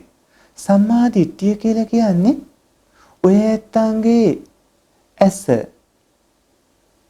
ඇස කියලා ඔබ කතා කරන ඒ ඇස කියන සුදු කළු ස්වභාවයක් තියෙන ඒ මස් පිඬුවේ ප්‍රසාද රූපය ඇති වෙන්න බලපාපු කලින් කරගත්ත කර්මවල විපාක ගැන ඔබට වැටහීමක් ඕන. කනනාසයේ දිව ශරීරයේ හැම එකකම ප්‍රසාද රූපය මේ මොහොතේත් ඇතිව නැතුව යනවා. අකණ්ඩව මේක අන්ධ වෙන්න, අහිමි වෙන්න, විනාශ වෙන්න, නොදැනෙන්න ඉඩ දෙන්නේ නැතුව පැවැත්ම සිද්ධ කරන විපාක ධර්මයේ ඔබට කර්මයේ විදිහට දැනගන්න වෙනවා. ඒ වගේම ආයු කාලයේ මුළු මහත් රූප කලාප රාශියම පින්වත්නි මුළු මහත් නාම රූප ධර්මයන්ගේ පැවැත්ම සිද්ධ වන කවුන මාන්නේ වීම නොවීම මේ හැම කවුනක් පසුපස්සේම දීර්ඝායුෂ අල්පායුෂ ලැබීම ආදී හැම කවුනකටම අදාළ කම්මස්සකතා සම්මාදිට්ඨිය ඔබට ඇති කර ගන්න වෙනවා. කර්ම කර්මඵල විපාක දී පිළිබඳව දින දානේ ආනිසංස තියෙනවා. තමන් විතට පමුණුවාගෙන දෙන දානේ ආනිසංස තියෙනවා. මව රැක බලා ගැනීම, පියා රැක බලා ගැනීම, උපස්ථාන කිරීමේ ආනිසංස විපාක තියෙනවා, මිලුවක් තියෙනවා, පරලොවක් තියෙනවා. පින්වතුනි තමන්ගේ විශිෂ්ට නුවණින් කවුණු දැනගෙන ප්‍රකාශ කරන පැවිදි උතුමන් ඉන්නවා. මේ ආදී විදිහට නිවැරදි දැක්ම ඇති කරගෙන පින්වතුනි දසවස්තුක සම්මාදිට්ඨිය ඇති කරගෙන නුවණැති උදවිය ඒ දසවස්තුක සම්මාදිට්ඨියත් එක්ක කටයුතු කරගද්දී කර්මඵල විපාක දෙන විදිහකට හොඳ අවබෝධයක් ඇති කර ගන්න ඕන. එතෙන්දී නුවණැත්තන්ට පේනවා දැන් තමන් ඉන්නේ විවාහ වෙලා නම් විවාහ ජීවිතයේ තුලදීම අකුසල රැස් කර ගන්න නැතුව කුසල රැස් කරමින් ස්වාමි දියණිය භාර්යාව ස්වාමි පුරුෂයා රැක බලාගෙන පෝෂණය කරමින් ඒකම ති හේතුක කුසලයක් බවට පත් කර ගන්නවා. අඹ සැමියන් රැක බලාගෙන සැකී ආරක්ෂා කරමින් දූ දරුවෝ රැක බලා ගනිමින් ඒකම ති හේතු කුසලයක් කරගෙන කුදි හේතුව කුසලයක් නැත්නම් ති හේතු කුසලයක් කරගෙන අකුසල් සිත් 12 ඇති කර ගන්න නැතුව දි හේතුක ති හේතුව කුසල් සිත් ඇතුවම කටයුතු කර ගන්නවා. ජීවිතය අනාරාසිත කරගන්නේ මේ ලබාගත් දුර්ලභ මනුස්ස ජීවිතයේදී හොඳට පින්දහම් කරගන්න පුළුවන් විදිහට ධනෙ උපයා ගන්නවා, සමාන කොටස් වලට බෙදා ගන්නවා. ලෙඩක් දුක කරදරයක් පීඩාවක් ඇති වුණොත් ඒකට මුහුණ දෙන්න පුළුවන් විදිහට තැම්පත් කර ගන්නවා. එහෙම කටයුතු කරගනිමින් මෙලොව ජීවිතේ සාර්ථක කරගන්නට සසරින් එතර වෙන්නට ඉක්මන් භවයක නිවන් දකින්නට ඕන කරන කවුරු කටයුතු කරගන්නවා. කම්මස්සකතා සම්මාදිට්ඨිය ඇති කරගන්න ඕනේ. ඒ වගේම දුක්ඛ සත්‍ය, සමුදය සත්‍ය, නිරෝධ සත්‍ය, මාර්ග සත්‍ය කියන චතුරාර්ය සත්‍ය ගැන පින්වත්නි දැන ඉගෙන ගන්නට ඕනේ. චතුරාර්ය සත්‍ය ධර්මයේ ගැන නිවැරදි දැක්මක් තියෙන්නට ඕන. දුක්ඛ සත්‍ය තමයි පංච උපාදානස්කන්ධය කියලා කියන්නේ. දුක්ඛ සත්‍ය තමයි ස්කන්ධ ධාතු ආයතන ඉන්ද්‍රියයන් කියලා කියන්නේ. මේ දුක්ඛ සත්‍ය උපදවන කවුණු තමයි පින්වතුනි සමුදය සත්‍ය කියලා කියන්නේ. දුක්ඛ සත්‍ය හට ගන්නවන හේතුව සමුදය සත්‍යයි. එතකොට දුක්ඛ සත්‍යයත් ඔබ නැති කරන්න ඕනේ, සමුදය සත්‍යයත් නැති කරන්න ඕනේ. පටිච්ච සමුප්පාද ධර්මය කියන්නේ ඒ කරුණ. පටිච්ච සමුප්පාද ධර්මයේ දුක්ඛ සත්‍යය සමුදය සත්‍යය තියෙන්නේ. ඔබ දුක්ඛ සත්‍යය සමුදය සත්‍යය දෙකම නැති කර ගන්නට ඕනේ. දුක්ඛ සත්‍යය සමුදය සත්‍යය දෙක නැති කරනවා කියන්නේ නිවන. නිවන් දකින්න නම් පින්වත්නි පිළිපදින්නට ඕනේ ආර්ය අෂ්ටාංගික මාර්ගේ. ඔබ කම්මස්සකතා සම්මාදිට්ඨිය වගේම චතුසත්‍ය සම්මාදිට්ඨිය ඇති කරගatti පින්වත්නි ඔබට දුක්ඛ සත්‍ය, සමුදය සත්‍ය, නිරෝධ සත්‍ය, මාර්ග සත්‍ය කියන මේ චතුරාර්ය සත්‍ය ධර්මයේ තමයි වැටහෙන්නේ, අවබෝධ වෙන්නේ. ඒක නිවැරදි දැක්මක් තියෙන්නට ඕනේ. ඒ වගේම පින්වතුනි සිත දියුණු කරමින් විදර්ශනාව වඩන්න පුළුවන් භාවනා ක්‍රමයක නිවැරදි දැක්මක් තියෙන්නට ඕන. ඒ ගැන වැරදි වැටහීමක් තිබුණාම සමහරුන් හිතන්නේ ධානය උපදවා ගැනීම එහෙම නැත්නම් සිත දියුණු කරන භාවනා කිරීම අකුසලයක් වගේ. ඒක තේරුමක් නෑ වගේ. ඒ ගැන සමහරවන්ට විශ්වාසයක් ඇති වෙන්නේ සම්මාදිට්ඨිය නැති හින්දා. ධානය ගැන සම්මාදිට්ඨිය ඕනේ. ධානය පිළිබඳව නිවැරදි දැක්මක් ඕන වෙනවා. පින්වත්නි, සිත දියුණු කරගත් උදවියගේ නිවන් දකින විදිහ සම්බන්ධව සිත දියුණු කරගෙන දියුණු කරගත් භූමිවල අද උප්පත්තිය ලැබලා ඉන්න ප්‍රථම ධාන බ්‍රහ්මයන්ගේ, ဒုတိ ය ධාන, තෘතීය ධාන බ්‍රහ්මයන්ගේ, චතුර්ථ ධාන බ්‍රහ්මයන්ගේ නිවන් දැකීම ගැන බුදු පියාණන් වහන්සේ ධම්සක් පැවතුම් සූත්‍රයේ වගේ බොහෝ ධර්ම දේශනා පවත්වද්දී ධානලාභීව හිටිය උදවියගේ නිවන් දැකීමේ වැඩපිළිවෙල ගැන ඔබට නිවැරදි දැක්මක් ඕන. ඒ වගේ විදර්ශනා භාවනාව ගැන විදර්ශනා භාවනාව පටන් ගන්න උපකාර වන කවුණු තියෙනවා. ඒ අතර සීලය මහෝපකාරී වෙනවා විදර්ශනා වඩන එකට. ඒ වගේම සිත දියුණු කර ගන්න එකත් මහෝපකාරී වෙනවා. සිත දියුණු කරගත්ත කෙනෙක්ට විදර්ශනා භාවනාව වඩන්න ලිහිසිට වෙනවා. කලින් භාවනා වඩපු කෙනෙක්ගේ පුහුණුව තියෙන හින්දා විදර්ශනා භූමි හැසිරෙන්නත් බොහොම පහසු වෙනවා. පින්වතුනි, විදර්ශනා භාවනා ගැන නිවැරදි දැක්මක් ඕන. ditthi visuddhiය ගැන, කාංකා විතරන විසුද්ධිය ගැන, මග්ගා මග්ග ඥාන දර්ශන විසුද්ධිය ගැන, පටිපදා ඥාන දර්ශන විසුද්ධිය, ඥාන දර්ශන විසුද්ධිය ගැන, සප්ත විසුද්ධියේ විදර්ශනාවට අදාළ විසුද්ධි ධර්ම ගැන වගේම විදර්ශනා ඥානියෝ ගැනත් ත්‍රිලක්ෂණය මුල් කරගෙන නිවන් දකින මොහොතේදී අනිමිත්ත විමුක්ඛාදී විමුක්සමුඛයන් පිළිබඳවත් පින්වත්නි සංකාරූපේක්ඛා ඥානෙ දක්වාම ගමන් කරලා එතනින් එහාට යන්න බැරිවන අනාගත බුද්ධ ශාසනයක විශේෂ තන්තු ලබන්නට පාරමිතාදිය පුරාගෙන ආ උදවියගේ ගමනත් එහෙම නැති උදවියගේ විදසුම් වැඩීමේ ගමන සම්බන්ධව මෙලොවදීම සෝවාන් සකදාගාමි අනාගාමි අරහත් කියන සතර මඟ සතර ඵලයන්ටපත් වෙන්න පුළුවන් ගමන ගැන පින්වත්නි විදර්ශනා භාවනාව ගැන නිවැරදි දැක්මක් ඕන වෙනවා. ඒ නිවැරදි දැක්ම අවශ්‍ය වෙනවා. ඒ වගේම පින්වතුනි මාර්ගඵලයන් ගැන නිවැරදි දැක්මක් ඕන. නිවැරදි දැක්ම අත්‍යවශ්‍යමයි සසරින් එතර වෙන්නට.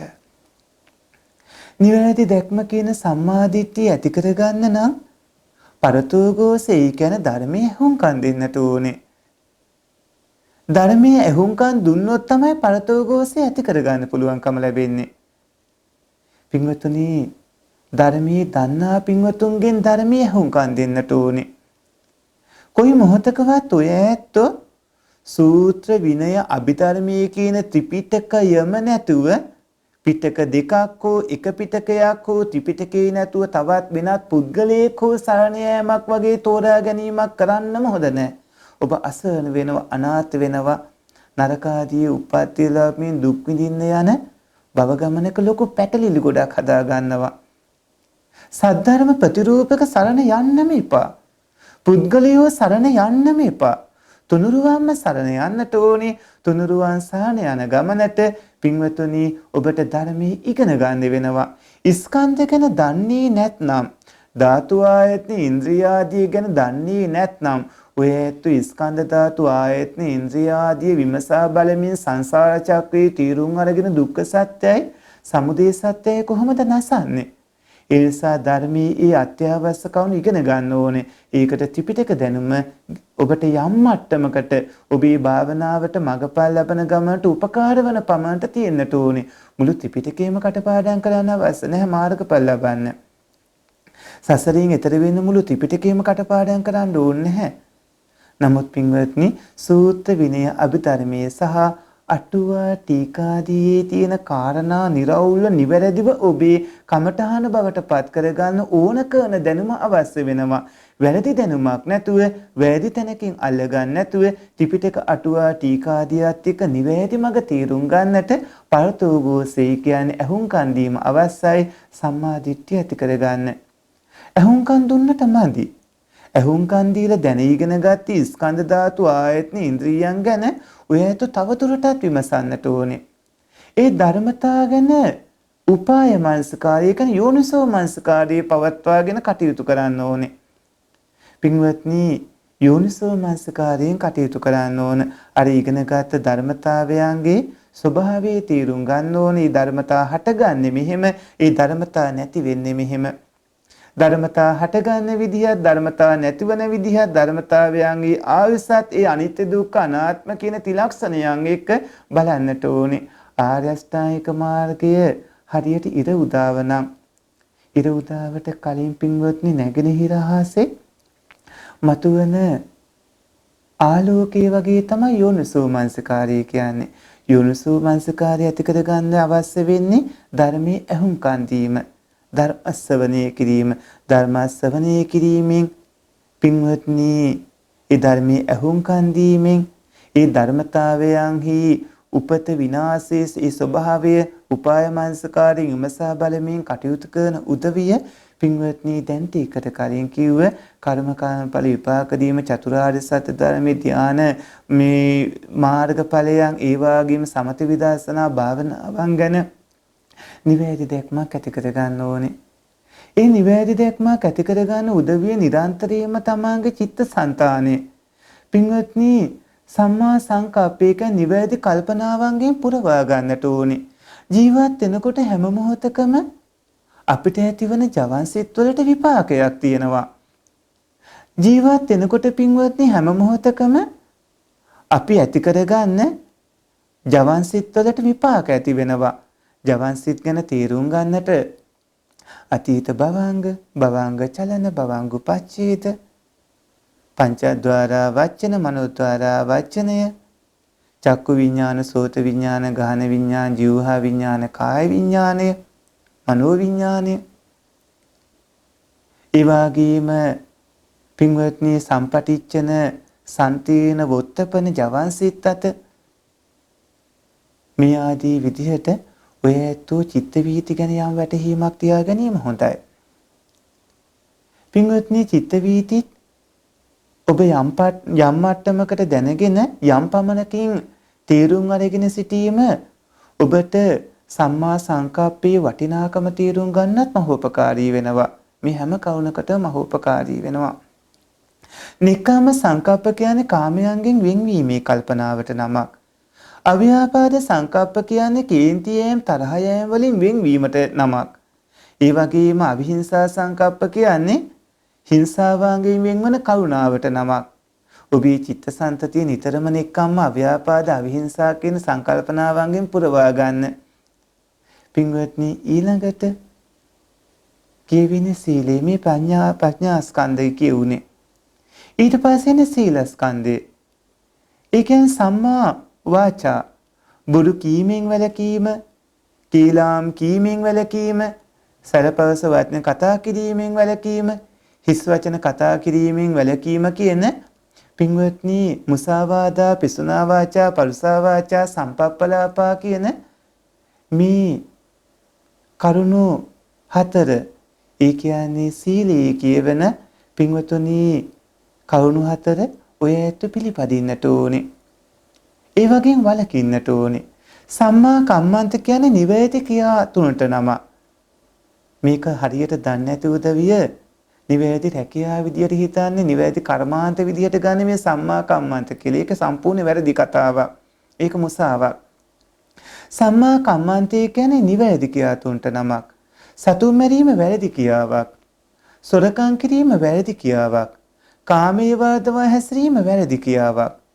පින්වත්නි නිවැරදි ක්‍රියාවන් ඇතුව කටයුතු කරන සතුන් මැරීමෙන් වැළකෙනකොට ලැබෙන ditta ධම්ම වේදනීය පුණ්‍ය කර්මයේ විපාකයේ තීරුම් ගන්න. සොරකම් කිරීමෙන් වැළකෙනකොට ලැබෙන ditta ධම්ම වේදනීය පුණ්‍ය කර්මයේ විපාකයේ සුකුලමේ නාම රූපයන්ට, වර්තමාන නාම රූපයන්ට ලැබෙන ආකාරයේ තීරුම් ගන්න. ඒ වගේම පින්වත්නි කාමයේ වාදව හැසිරීමෙන් ලැබෙන කුසලයේ විපාකයේ ditta ධම්ම වේදනීය විදිහට මේ නාම රූපයන්ගේ පැවැත්මට රුකුලක් කරන විදිහ තේරුම් ගන්න. බුදු කීම්, කේලාම් කීම් ආදී සම්මා වාචාවට අදාළ කවුනේදී ditta ධම්ම වේදනීය රුකුලට ඒ ලැබෙන විපාකයේ තේරුම් අරගෙන ඔබ කටයුතු කරන්නට ඕනේ. එතකොට සම්මා වාචා, සම්මා කම්මන්ත ඔය දෙකෙන්ම යුක්තව සිදු කරන දෙහැමි රැකියාවට පින්වත්නි දෙහිමි ආදායම් මාර්ගයට දෙහිමි ජීවිතේ පවත්වා ගැනීම තමයි සම්මා ආජීවය කියලා කියන්නේ. සම්මා ආජීවය කියන්නේ සම්මා කම්මාන්තයෙන් සම්මා වාචාවෙන් යුක්තව දෙහිමි උපයාගත් දෙහිමි තනියෙන් ජීවත් වෙනවයි කියන එක.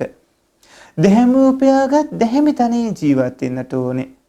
පින්වතුනි ඔය ඇත්තෝ මේ විදර්ශනා මාර්ගයේ වඩමින් පැවිදි පින්වතුන් වහන්සේලා කටයුතු කරනකොට, ගිහි පින්වතුන් කටයුතු කරනකොට, පින්වත්නි පැවිදි පින්වතුන් වහන්සේලා තමන්ගේ සහ තමන්ගේ ආචාර්ය උපාධ්‍යයන් වහන්සේලාගේ සබ්‍රහ්මචාරීන් වහන්සේලාගේ ජීවිත පැවැත්මට ඕන කරන දෙද දුක් ආදර පීඩා සියල්ලට මුහුණ දෙන්න අවශ්‍ය කරන දෙහැමිව ලබා ගන්න සිව්පසේ ලබා ගන්න විදිය සම්බන්ධව නිවැරදිව කටයුතු කරන්නට ඕනේ. ඒ වගේම ගිහි පින්වතුනොත් පින්වතුනි විදර්ශනා භාවනා වඩා සසරින් එතර වන ගමනේදී ඔබ කරන රැකියාව අත්හරින්න එපා. ඔය ඇත්තෝ අඹ සැමියෝ රැක බලා ගන්න එක අත්හරින්න එපා. ඔය ඇත්තෝ දූදරු රැක බලා ගන්න එක අත්හරින්න එපා. පින්වන්ත ඔය ඇත්තෝ බුදු පියාණන් වහන්සේ එදා අවුරුදු 7 දී සෝවාන් වෙලා තරුණ වයසේදී විවාහ වෙලා දරුමුණු පුරන් විශාල ප්‍රමාණයක් ලබාගෙන පූර්වාරාමයට ඉදි කරලා බුද්ධ ශාසනයේ අග්‍රතම දායකා වුණු විසාකා මහෝපාසිකාව සෝවාන් වෙලා විවාහ වෙන්නත් විවාහ වෙලා දරුමුණු පුරනොත් ලබන්නත් තමන්ගේ සිටු තනතුර බොහොම ඉහළින් බබලවාගෙන ඊටාම ප්‍රබල විදිහට වැජබෙන්නත් බුදු පියාණන් වහන්සේ ලබා දෙන්නේ නැත්තේ මොන වගේ උපදෙස්ද කියන එක හරියට අපි අනේපිය සිතුමා දේශනා කරපු අනන සූත්‍රය ඒ වගේම පින්වතුනි මංගල ව්‍යග්ගපජ්ජ පරාභව ධම්මික වගේ සූත්‍ර දේශනා අධ්‍යයනය කළ දැනීගෙනගෙන කටයුතු කරන්නට ඕනේ. පින්වත් ඔබ ගිහි ජීවිතේ ගත කරනකොට යාන වාහන උපයා ගන්න, දීපලීට කඩන් උපයා ගන්න. පින්වන්ත ඔය ඇතු ගිහි ජීවිතේ ගත කරනකොට කාටවත් අතපාන්න නැතුව කාදර පීඩා වලට මුහුණ දෙන්නේ නැතුව පින්වත් ඔබ ජීවත් වෙන්න සුදුසු විදිහට බුදු පියාණන් වහන්සේ දේශනා කරපු ඒකේන භෝගේ බුංචෙය්‍ය ත්‍විහි කම්මං පයෝචි චතුත්ථාංච නිදාපේය ආපදාසු භවිස්සති කියන මේ වැඩපිළිවෙල අනුව කටයුතු කරන්න. ඔබේ ජීවන වැඩපිළිවෙල ඊටාම සාර්ථකව යහපත් පවත්වා ගන්න. යහපත් පවත්වාගෙන ඔය ඇත්තන්ගේ ප්‍රඥා වැඩපිළිවෙල පින්වත්නි සම්මා දිට්ඨියෙන් පවත්වාගෙන කටයුතු කරන්න. ඔය ඇත්තන්ගේ කුසල වැඩපිළිවෙල ශක්තිමත් තියාගන්න. අකුසල වැඩපිළිවෙලක් ඇති වෙන්න දෙන්න එපා. අකුසල වැඩපිළිවෙලක් ඇති වෙන්නට ඉඩ දෙන්නේ නැතුව කුසල වැඩපිළිවෙලක් ඇතුව පින්වත්නි උපාය මනසිකාරයෙන් කටයුතු කරමින් පින්වත් ඔබ දුක්ඛ සත්‍ය සමුදය සත්‍ය දෙක නසන්නට කටයුතු කරගන්න. ඒකට සීලස්කන්ධය අවශ්‍යයි. ඒ කියන්නේ මේ සම්මා වාචා සම්මා කම්මන්ත සම්මා ආජීව කියන ඒ කවුණු තුන ඕන. දැන් ප්‍රඥා ස්කන්ධේ සම්මා දිට්ඨිය සම්මා සංකප්පය ඔබට දේශනා කළා.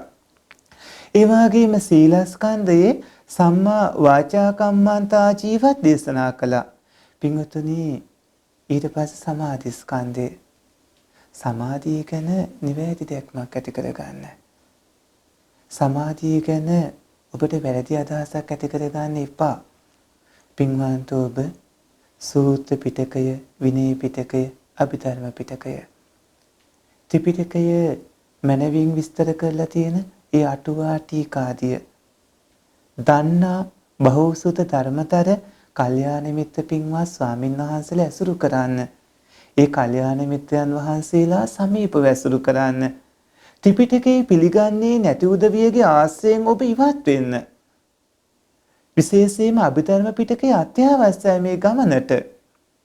පින්වතුනි ත්‍රිපිටක අටුවා ටීකාදිය ප්‍රතික්ෂේප කරන උදවිය ඔබගේ ජීවිතයට මහා විශාල බරක්, විශාල ප්‍රශ්නයක්, විශාල හතුරෙක් විදිහට ඔබ දකින්න පුරුදු වෙන්න. ඒ සද්ධර්ම ප්‍රතිරූපකයක් බව ඔබ තේරුම් ගන්න. සූත්‍ර විනය අභිධර්මයේ කියන ත්‍රිපිටකේ නොදන්නා පිරිස, ඒක ප්‍රතික්ෂේප කරන පිරිස පින්වතුනි බුදු පියාණන් වහන්සේ දේශනා කරපු පරියාප්ති ශාසනය ප්‍රතික්ෂේප කරන්නේ. බුදු පියාණන් වහන්සේ දේශනා කරපු බුද්ධ වචනේ ඉගෙන ගන්නේ නැතිව කොහොමද පිළිපදින්නේ? පරියාප්ති ශාසනයේ නැතුව කොහොමද පින්වත්නි ප්‍රතිපත්ති ශාසනයේ ධර්මයේ පිළිපදින්න යන්නේ? ධර්මයේ දැන ඉගෙන ගන්න එපාය ධර්මයේ පිළිපදින්න නම්. ධර්මයේ පිළිපදින්න එපාය ධර්මයේ අවබෝධ කරගන්න නම්. සෝහං සක්‍රදාගාමී ආදී මගඵල ලබන්න නම් පින්වත්නි ධර්මයේ පිළිපදින්න ඕනේ. ධර්මයේ පිළිපදින්න නම් පින්වත්නි ධර්මයේ දැනගන්නට ඕනේ. ධර්මයේ දැනගන්න නම් ඔය ඇත්තන්ට බුදු පියාණන් වහන්සේ දේශනා කරපු ධර්මයේම දැන ඉගෙන ගන්න වෙනවා. ඒ තමයි සූත්‍ර, විනය, අභිධර්මය, ත්‍රිපිටකය, ඒ වගේම අටුවා ටීකාදීම පින්වත්නි ඒ කවුන දැන ඉගෙන ගන්න ඕන. අටුවා ටීකාදී සහිතව ත්‍රිපිටකයේ පරිහරණය කරමින් ධර්මතරව විනයතරව බහුසුතව කටයුතු කරන පින්වත් යතිවරයන් වහන්සේලා පමණක් ඔබ ඇසුරු කරන්න. ඔය ඇත්තෝ කොයි මොහොතකවත් තුනුරුවන් සරණ යනවා ඇරෙන්න පුද්ගලව සරණ යන්න නම් එපා. එහෙම වුණොත් ඒක මහ විශාල අපරාධයක්. පින්වත්නි සම්මා වායාමය. සම්මා වායාමය කියලා කියන්නේ නූපං අකුසල් නූපදින්නට වීර්ය කරන්නට ඕනේ. දැන් සම්මා දිට්ඨිය ඇති අයට, සම්මා සංකප්පය ඇති අයට, සම්මා වාචා, සම්මා කම්මන්ත, සම්මා ආජීවය ඇති අයට පින්වත්නි සම්මා වායාමයේ හරිම පහසුයි. තමන්ගේ චිත්තසංතතියේ අකුසල් හටගෙන නැත්නම් නූපං අකුසල් නූපදින්නට වීර්ය කරන්න. අකුසල් හටගෙන තියෙනවා නම් ඇති වෙලා තියෙන අකුසල් දුරු කරන්නට වීර්ය කරන්න. කුසල් හටගෙන තියෙනවා නම් උපං කුසල් වැඩි දියුණු කරගන්නට වීර්ය කරන්න. කුසල් හටගෙන නැත්නම් පින්වත්නි කුසල් හටගන්නට වීර්ය කරන්න. ඒ කියන්නේ සියලු අකුසල් දුරු කරන්න. හැබැයි කුසල් නම් දුරු කරන්න එපා. කුසලස්ස උපසම්පදා සියලු කුසල උපදවා ගන්න. අද නම් හැමදේම අතහරින්න කියනවානේ. කුසලුත් අතහැරියොත් ඔය ඇත්තන්ට පෙර අකුසල් මතුවීමේ වේගයේ එක්ක ආයුෂ පවා අඩු වෙලා යනවා. හැමෝගේම ජීවිතේ පෙර අකුසල් ඕන තරම් තියෙනවා. ඒ පෙර අකුසල් පින්වත්නි වර්තමාන කුසල් දුර්වල වෙනකොට වේගයෙන් මතුවෙනවා. ඒ නිසා ඔබ භාවනා විතරක් නෙමෙයි කුසල වැඩපිළිවෙල සත්‍යමත් තියාගන්න. දේව භූතස්ස උපකාරානි පුඤ්ඤානි මනුස්ස භූතස්ස උපකාරානි පුඤ්ඤානි. ඇයි පින්වත්නි පබ්බජිතස්සපි උපකාරානි පුඤ්ඤානි. ඒ නිසා ඔය ඇත්තෝ කුසල අකුසල් දැනගෙන පින්වත්නි අකුසල් දුරු කරන්න, කුසල් උපදවා ගන්න, උපදවාගත් කුසල් වැඩි දියුණු කරගන්න. සම්මා සතිය කියලා කියන්නේ සතර සතිපට්ඨාන සිහියට නම. සතර සතිපට්ඨාන සිහියට නම. ඒ කියන්නේ කායානුපස්සනා, වේදනානුපස්සනා, චිත්තානුපස්සනා, ධම්මානුපස්සනා. සතර සතිපට්ඨානය වඩන්න. සතර සතිපට්ඨානය වඩන උදවියට බුදු පියාණන් වහන්සේ කාලයක් දේශනා කළා. මගපල් ලබා සසරින් එතර වෙන්න පුළුවන් කාලයක් දේශනා කළා. සතර සතිපට්ඨානේ වඩන පින්වතුන්ට බුදු පියාණන් වහන්සේ කාලයක් දේශනා කළා. උපරිම ප්‍රමාණයක් සහ අවම ප්‍රමාණයක් පින්වත්නි ඔය ලබාගෙන තියෙන මනුස්ස ජීවිතේ ඇයි ඔබ අපත යන්න දෙන්නේ? ඔබ සතුටින් ඉන්න. ඔබ දීපල ඉඩකඩම් උපයා ගන්න. ඒවා මනවින් ආරක්ෂා කරගන්න. අනාගතයේ ලෙඩ දුක් කාදර පීඩා හැම දෙයකටම මුහුණ දෙන්න පුළුවන් විදිහට කටයුතු කරන්න. දැන් ඔබට තියෙන බැඳීම අනුව මව්පිය අඹසැමි ස්වාමි භාර්යා දූදරු යුතුයකම් කටයුතු ආදිය කරන්න. ඒවා කරමින් කටයුතු කරන ඔය ඇත්තෝ චිත්තසංතතිය කුසලයේ පිහිටුවාගෙන පින්වත්නි චතුරාර්ය සත්‍ය ධර්මයේ කර්මඵල ඊවාගේම ධානා මාර්ග ආදිය ගැන හොඳට දැනගෙන කටයුතු කරන්න. සම්මා සංකප්පයෙන් ඔබේ චිත්තසංතතිය පුරවාගෙන පින්වන්ත ඔය ඇත්තෝ සම්මා වාචා කම්මන්ත ආජීව අනුව කටයුතු කරන්න. අකුසල් දුරු කරමින් කුසල් මැතුව කටයුතු කරගන්න පින්වන්ත ඔය ඇත්තෝ කාය වේදනා චිත්ත ධම්ම කියන සතර සතිපට්ඨානෙ වඩන්න. පින්වත්නි සතර සතිපට්ඨාන සිහියෙන් ඉන්න. සතර සතිපට්ඨාන සිහියෙන් කටයුතු කරන පින්වත් ඔබ සම්මා සමාධිය ඇති කරගන්න කටයුතු කරගන්න. සම්මා සමාධිය ඇති කරගන්නකොට තදංග විස්කම්බන සමුච්ඡේද ප්‍රහාණයන් ගැන දැනගෙන වැඩ කරන්න. පින්වත්නි සම්මා සමාධිය ඔබට මහෝපකාරී වෙනවා මේ සසරින් එතර වන ගමනට. බෝධිපාශික ධර්මතා 37 ඔබේ సంతානෙ යෙදෙන්නට ඕනේ. ඒ කියන්නේ සතර සතිපට්ඨාන, සතර ඉද්ධිපාද, ඒ වගේම සතර සම්‍යක් ප්‍රධාන වීර්ය, පංච ඉන්ද්‍රිය, පංච බල, සත්බොච්චංග ධර්ම, ආර්ය අෂ්ටාංගික මාර්ගාංගාට ඔබේ సంతානෙ යෙදෙන්නට ඕනේ. එකටම යෙදෙන මාර්ග හිතකින් තමයි හරියට අකුණක් වැටෙනා වගේ සෝවාන් මාර්ග සිතින් තමයි පින්වත්නි ඔය ඇත්තන්ගේ සෝවාන් මාර්ග සිතින් පහාණය කරන කෙලෙසුන් පහාණය කළා දාන්නේ සකදාගාමි අනාගාමි අරහත් මාර්ග සිත්වලදීත් ඔය බෝධිපාශික ධර්ම 37 එකටම යෙදෙන්නට ඕනේ. එකටම යෙදෙමින් ඒ සිතේ හැටියට ඒ අකුසලියෝ නැති කළා දාන්නේ. පින්වත්නි සම්මා සමාධිය කිව්වහම පින්වන්ත ඔබට සිත දියුණු කරන භාවනා ක්‍රමය ගැන දැනගන්න වෙනවා. එතනදී භාවනා ක්‍රමයේ තුල තියෙන පින්වතුනි පරිකර්ම නිමිති, උද්ඝාන නිමිති, ප්‍රතිභාග නිමිති ගැන ඒ වගේම පරිකර්ම භාවනා, උපචාර භාවනා, අර්පණා භාවනා ගැන පින්වන්ත ඔබ දසාර්පණා කෞසල්‍යම් පංචවසීතා ප්‍රථම අධ්‍යාන, ဒုတိ ය අධ්‍යාන, තෘතීය අධ්‍යාන, චතුර්ථ අධ්‍යාන ගැන ඒ වගේම අරූපාවචර ධාන 4 ගැන, නිරෝධ සමාපත්තිය ගැන ඒ වගේම පින්වන්ත ඔබ පින්වත් අනාගාමී උතුමන්ට සහ රහතන් වහන්සේලාට පමණක් පත් වෙන්න පුළුවන් ජීවත් ඉදිම නිවන බුද්ධි වින්නවා කියන නිරෝධ සමාපත්තිය වගේම ඕනෑම මගඵල නොලැබූ කෙනෙකුට පින්වතුනි උපදවා ගන්න පුළුවන් පෙර හොඳට පින් ඇති පෙර භාවනා කරලා තියෙන පෙර හොඳට හුරු පුරුදු කරපු ධානා වඩලා තියෙන ඒ පෙර හේතු සම්පත් ඇති දක්ෂයින්ට උපදවා ගන්න පුළුවන් පංච අභිඥාවන් ගැන එහෙම දැනීගෙනගෙන කටයුතු කරන්නට ඕනේ. පංච අභිඥාවන් ගැන දැනීගෙනගෙන කටයුතු කරන්නට ඕනේ. පින්වතුනි සම්මා සමාධියේදී හැම කවුණක්ම විස්තර කරනවා සිත දියුණු කරගෙන කොහොමද විදර්ශනාවට යන්නේ දියුණු කරගන්න හිතින් ලැබෙන ditta ධම්ම වේදී විපාක සුවයන් සහ ලැබෙන ප්‍රතිඵල ආර්ය අෂ්ටාංගික මාර්ගයේ තමයි පහුර විදිහට බුදු පියාණන් වහන්සේ දේශනා කළේ. පින්වතුනි මේ පහුරින් ගඟ තරණය කරන්නට ඕනේ. ගඟ තරණය කරන්න නම් පහුරට නැගලා අධිකය කකුල් දෙකම තමයි පාවිච්චි කරන්න වෙන්නේ. ඒ කියන්නේ දැටි වීර්ය ඕන වෙනවා. ඔය ඇත්තෝ ධර්මයේ දැනීගෙන සිහිනුවණේ විමසා බලනකොට ඔබට කොහොමත් දැඩි වීර්ය ඇති වෙනවා. ඔබ වීර්යෙන් දුර්වල වෙන්න එපා. ඔබට දැඩි වීර්ය අවශ්‍යයි. වීර්යෙන් කටයුතු කරන්න. දැඩි වීර්ය ඕන වෙනවා. හැබැයි මේ ගමනේදී පින්වතුනි භාවනා වඩන පින්වතුන් භාවනා දියුණු වීමේදී දැනගන්නම ඕනේ සමාධියයි ප්‍රඥාවයි සමබරව තබා ගන්න. පින්වත්නි සද්ධාවයි ප්‍රඥාවයි සමබරව තබා ගන්න. සමාධියයි වීර්යය සමබරව තබා ගන්න. සද්ධාවයි ප්‍රඥාවයි දෙක සමබරව තබා ගන්නට ඕනේ. ඒ වගේම සමාධියයි වීර්යය දෙකත් සමබරව තබා ගන්නට ඕන.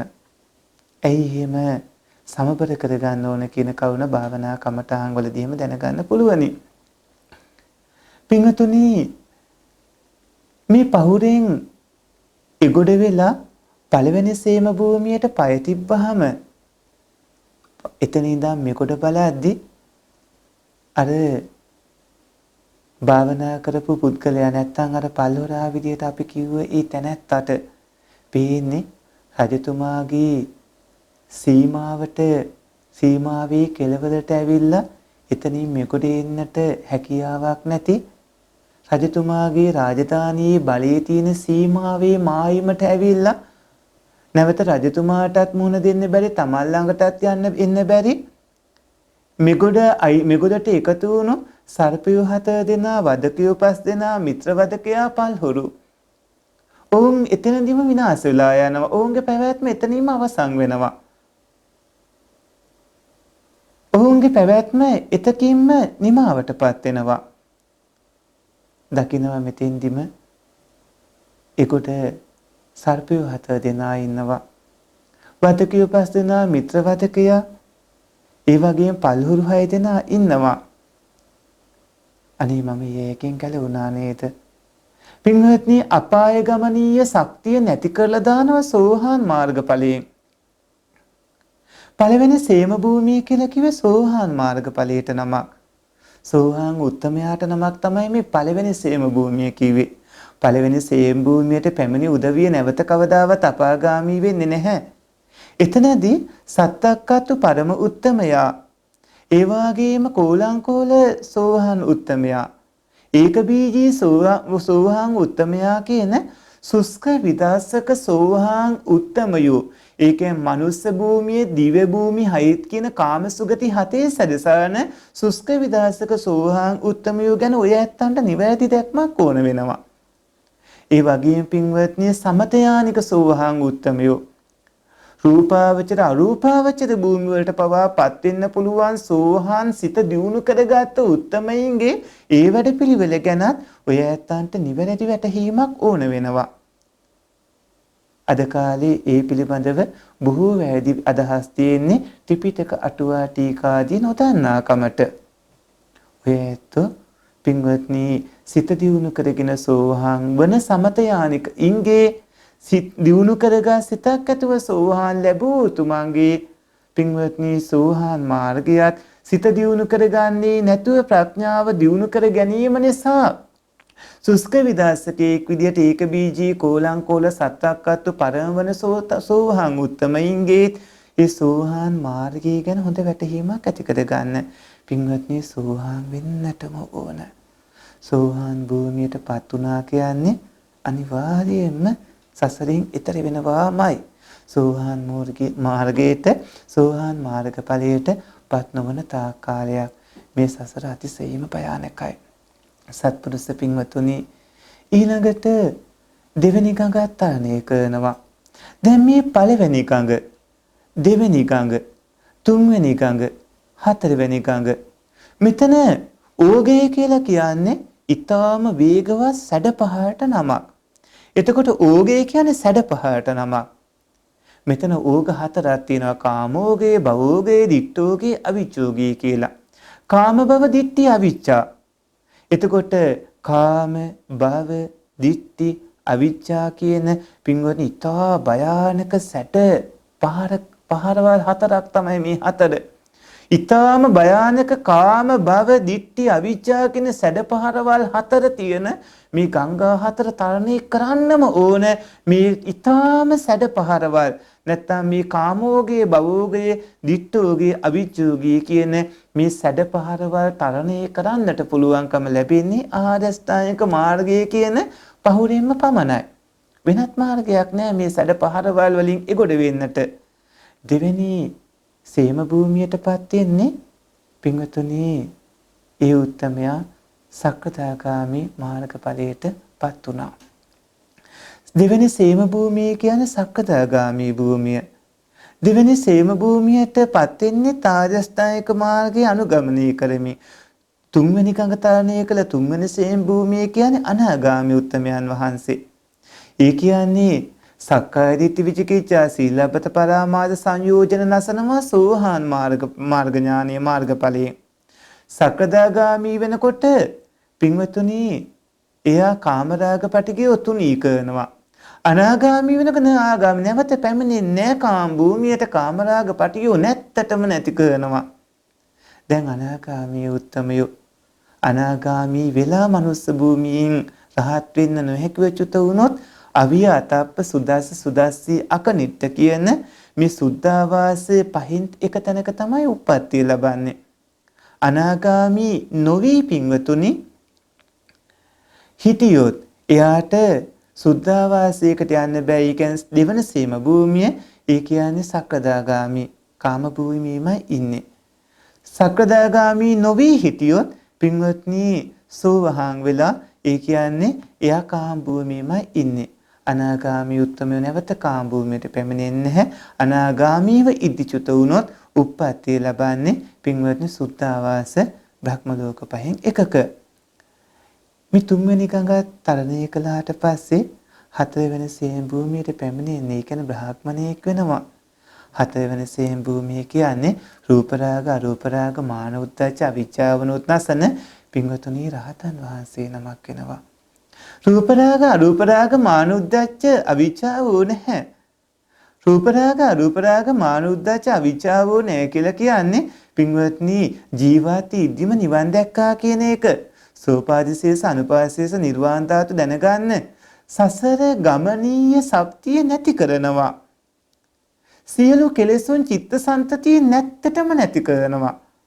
රාගක්කේ දෝසක්කේ මෝහක්කේ විදිහ රාග දේශ මෝහයන් නැත්තටම නැති කළා දානවා. ශ්‍රේ කළා දානවා. විනාශ කළා දානවා.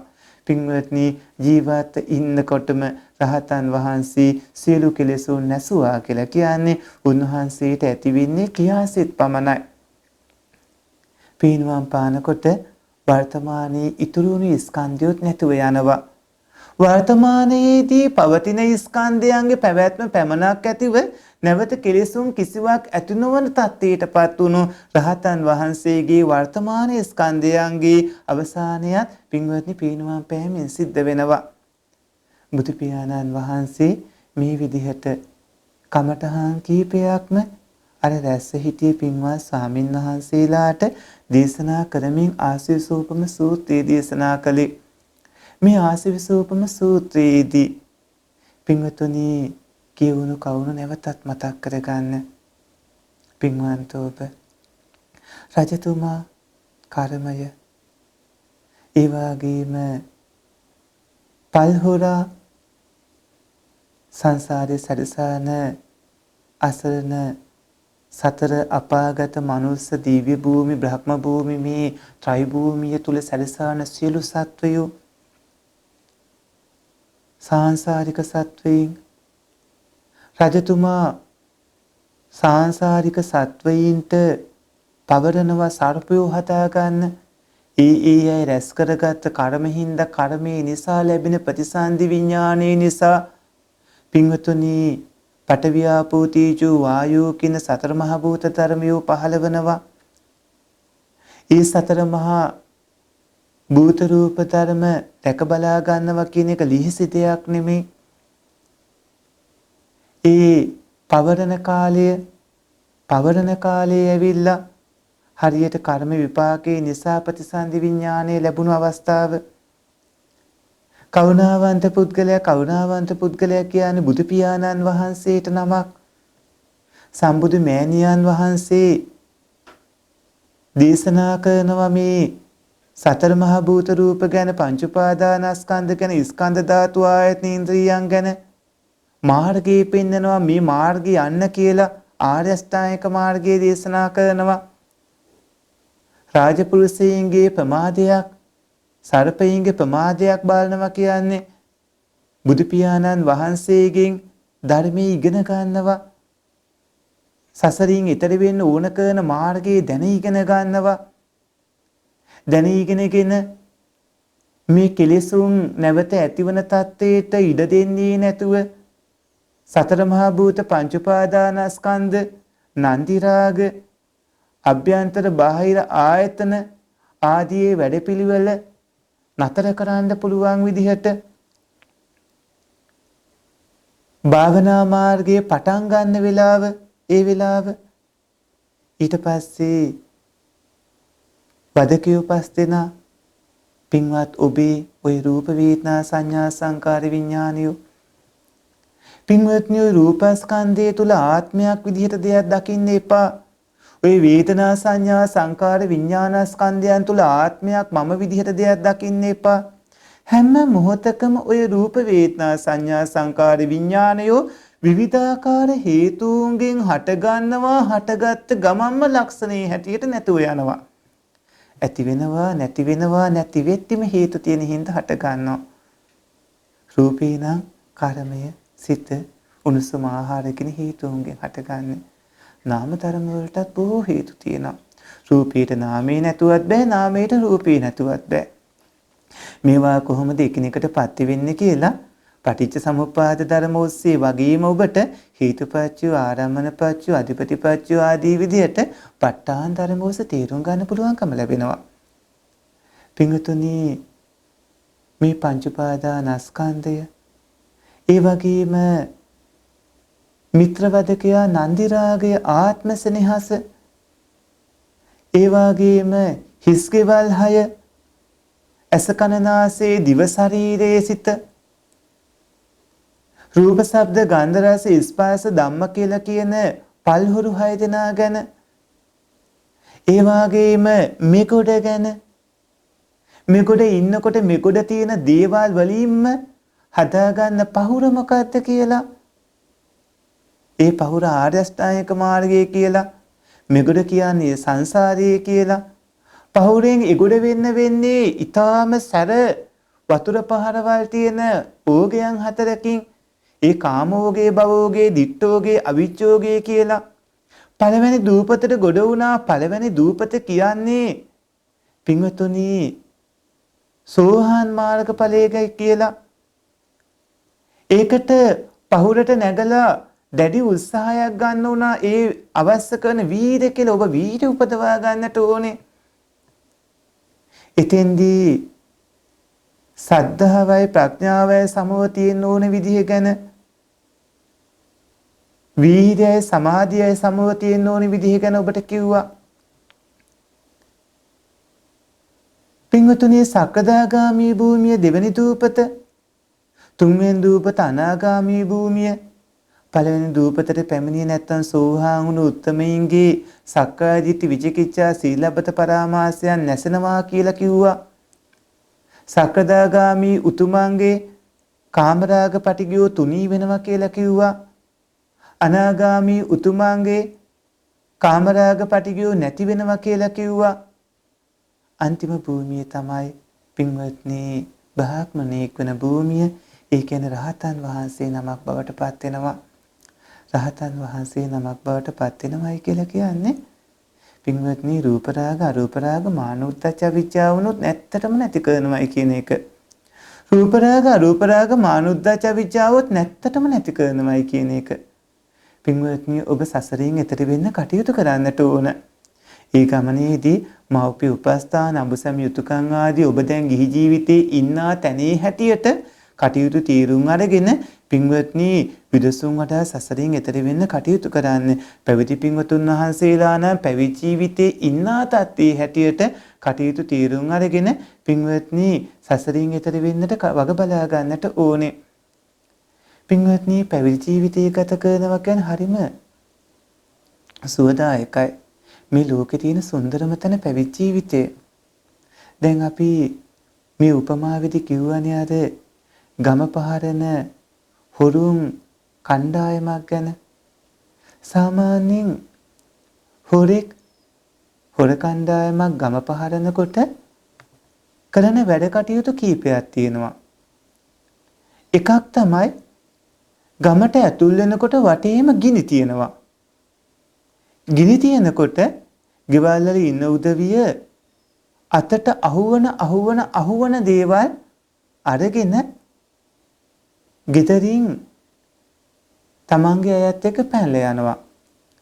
මේ පැනලා එන කට්ටියව අල්ලගෙන බාණ්ඩ පැහැර ගන්නවා අර හොරු.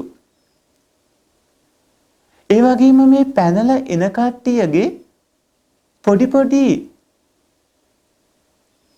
දඬුවම් ක්‍රම තියෙනවා ඒ නායට. පොඩි දඬුවම් ලබා දෙනවා මේ හොරු.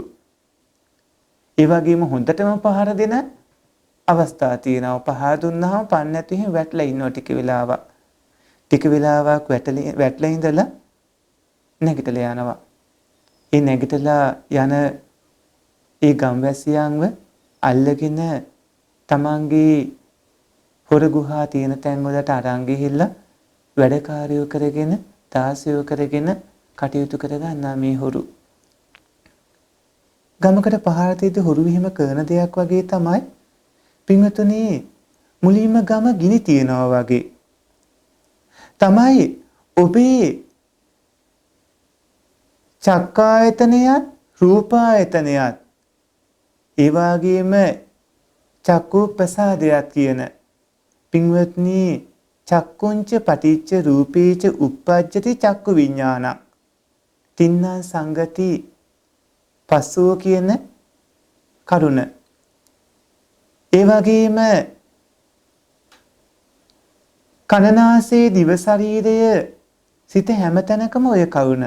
ඔහොම වෙනකොට පින්වත්නි චිත්ත සන්තතිය තුල තියෙන කෙලෙස් තමයි මතුවෙන්නේ. හරියට ගම ගිනි තියනවා වගේ තමයි රූප අරමුණු, ශබ්ද අරමුණු ආදී ගන්නකොටම ඒ පස්සේ නිසායි වේදනා, තණ්හා ආදිය ඇති වෙනකොට ඒ උපාදානයන් එහෙම කරගන්න අවස්ථාවෙද්දී ඒ චිත්තසංතති තුල පිඟුන බුරා මතුවන ඒ කෙලෙස් ධර්මයෝ චිත්තසංතතිය තුල බුරා මතුවන ඒ සියලුම කෙලෙස් ධර්ම හරියට ගමක් ගිනි තිබ්බා වගේ වෙනවා. ගම ගිනි තිබ්බාම අතට අහුවන දේ තමයි අරගෙන යන්නේ. ගම්වැසියෝ අතට අහුවන දේ ගන්නවා කියන්නේ කෙලෙස් වලින් චිත්තසංතානයේ ගිනිගෙන දැවෙනකොට අතට අහුවන අකුසල කර්ම තමයි කරගන්නේ. ඒ වගේම පින්වත්නි ඊට පස්සේ ඒ උදවිය තව දුරටත් කටයුතු කරගන්නවා. පින්වතුනි අර පල්හුරු අර ගම්වැසියන්ට පොඩි පහර දීම් කරනවා. ඒ කියන්නේ උපසම්පදා හාමුදුරුවරුණා පින්වතුනි සංඝාදිශේෂ වගේ තත්ත්වවලට පත් වෙන්නේ නැතුව පොඩි ඇවත් කරගන්නවා. ඒ පොඩි ඇවත් සීලේ පොඩි ඇවත් කරගන්නවා කියන අවස්ථාව තමයි සුළු පහර දීම. සංඝාදිශේෂ වගේ තැනකටපත් වීම තමයි දරුණු පහර දීම. ඒ වගේම පරාජිකා වන තත්ත්වයටපත් වීම තමයි පින්වත්නි පණ නැතිව වැටලා ඉන්නා වගේ අවස්ථා. විශ්ව ජීවිතේ සීලයෙන් විනාශ කරගත්තොත් අවසානට අඹදරුවන් එක්ක එහෙම ජීවත් වෙන තැනට වැටෙනවා. එහෙම නැත්නම් කවුණු තීරුම් අරගෙන නැවත සිහි උපදවාගෙන සාමනීර භූමියට පැමිණලා මගපල් ලබා සසරින් එතර වෙන්න පුළුවන්කම ඇති කර ගන්න පුළුවන්. පැවිදි පින්වතුන් වහන්සේලාගේ ගමන හරිම වෙනස්. ගිහි පින්වතුන්ගේ ගමනත් වෙනස්. පින්වත්නි මේ ආශීර්වාදෝපම සූත්‍රය ඔබට දේශනා කළේ. ඔය ඇත්තෝ ආශීර්වාදෝපම සූත්‍රයේ කියවුණු කවුණු හොඳට හිතට ගන්න. ඒ උපමාවේ ස්වභාවය හොඳට තේරුම් ගන්න. නැවත මේ කවුණු මෙනෙහි කරන්න, කල්පනා කරන්න. ඔබ සසරේ ස්වභාවයේ තේරුම් ගන්න, සසරින් එතර වෙන්නට අදිස්ථාන කරගන්න. මේ ලබාගෙන තියෙන දුර්ලභ මිනිස් ජීවිතයේ තුලදී කිසිදු අකුසලයක් චිත්තසංතතිය තුල ඇතිවන දෙන්න එපා. කුසල්ම උපදවා ගන්න. කුසල්ම උපදවාගෙන ආරෂ්ඨායික මාර්ගයෙන් පිළිපදින්න. පින්වත්නි, මනුස්ස ජීවිතේ අපත යන්න දෙන්නේ නැතුව, සන සම්පත්තිය අපත යන්න දෙන්නේ නැතුව සසරින් එතර වෙන්නට උත්සාහවන්ත වෙන්නට ඕනේ.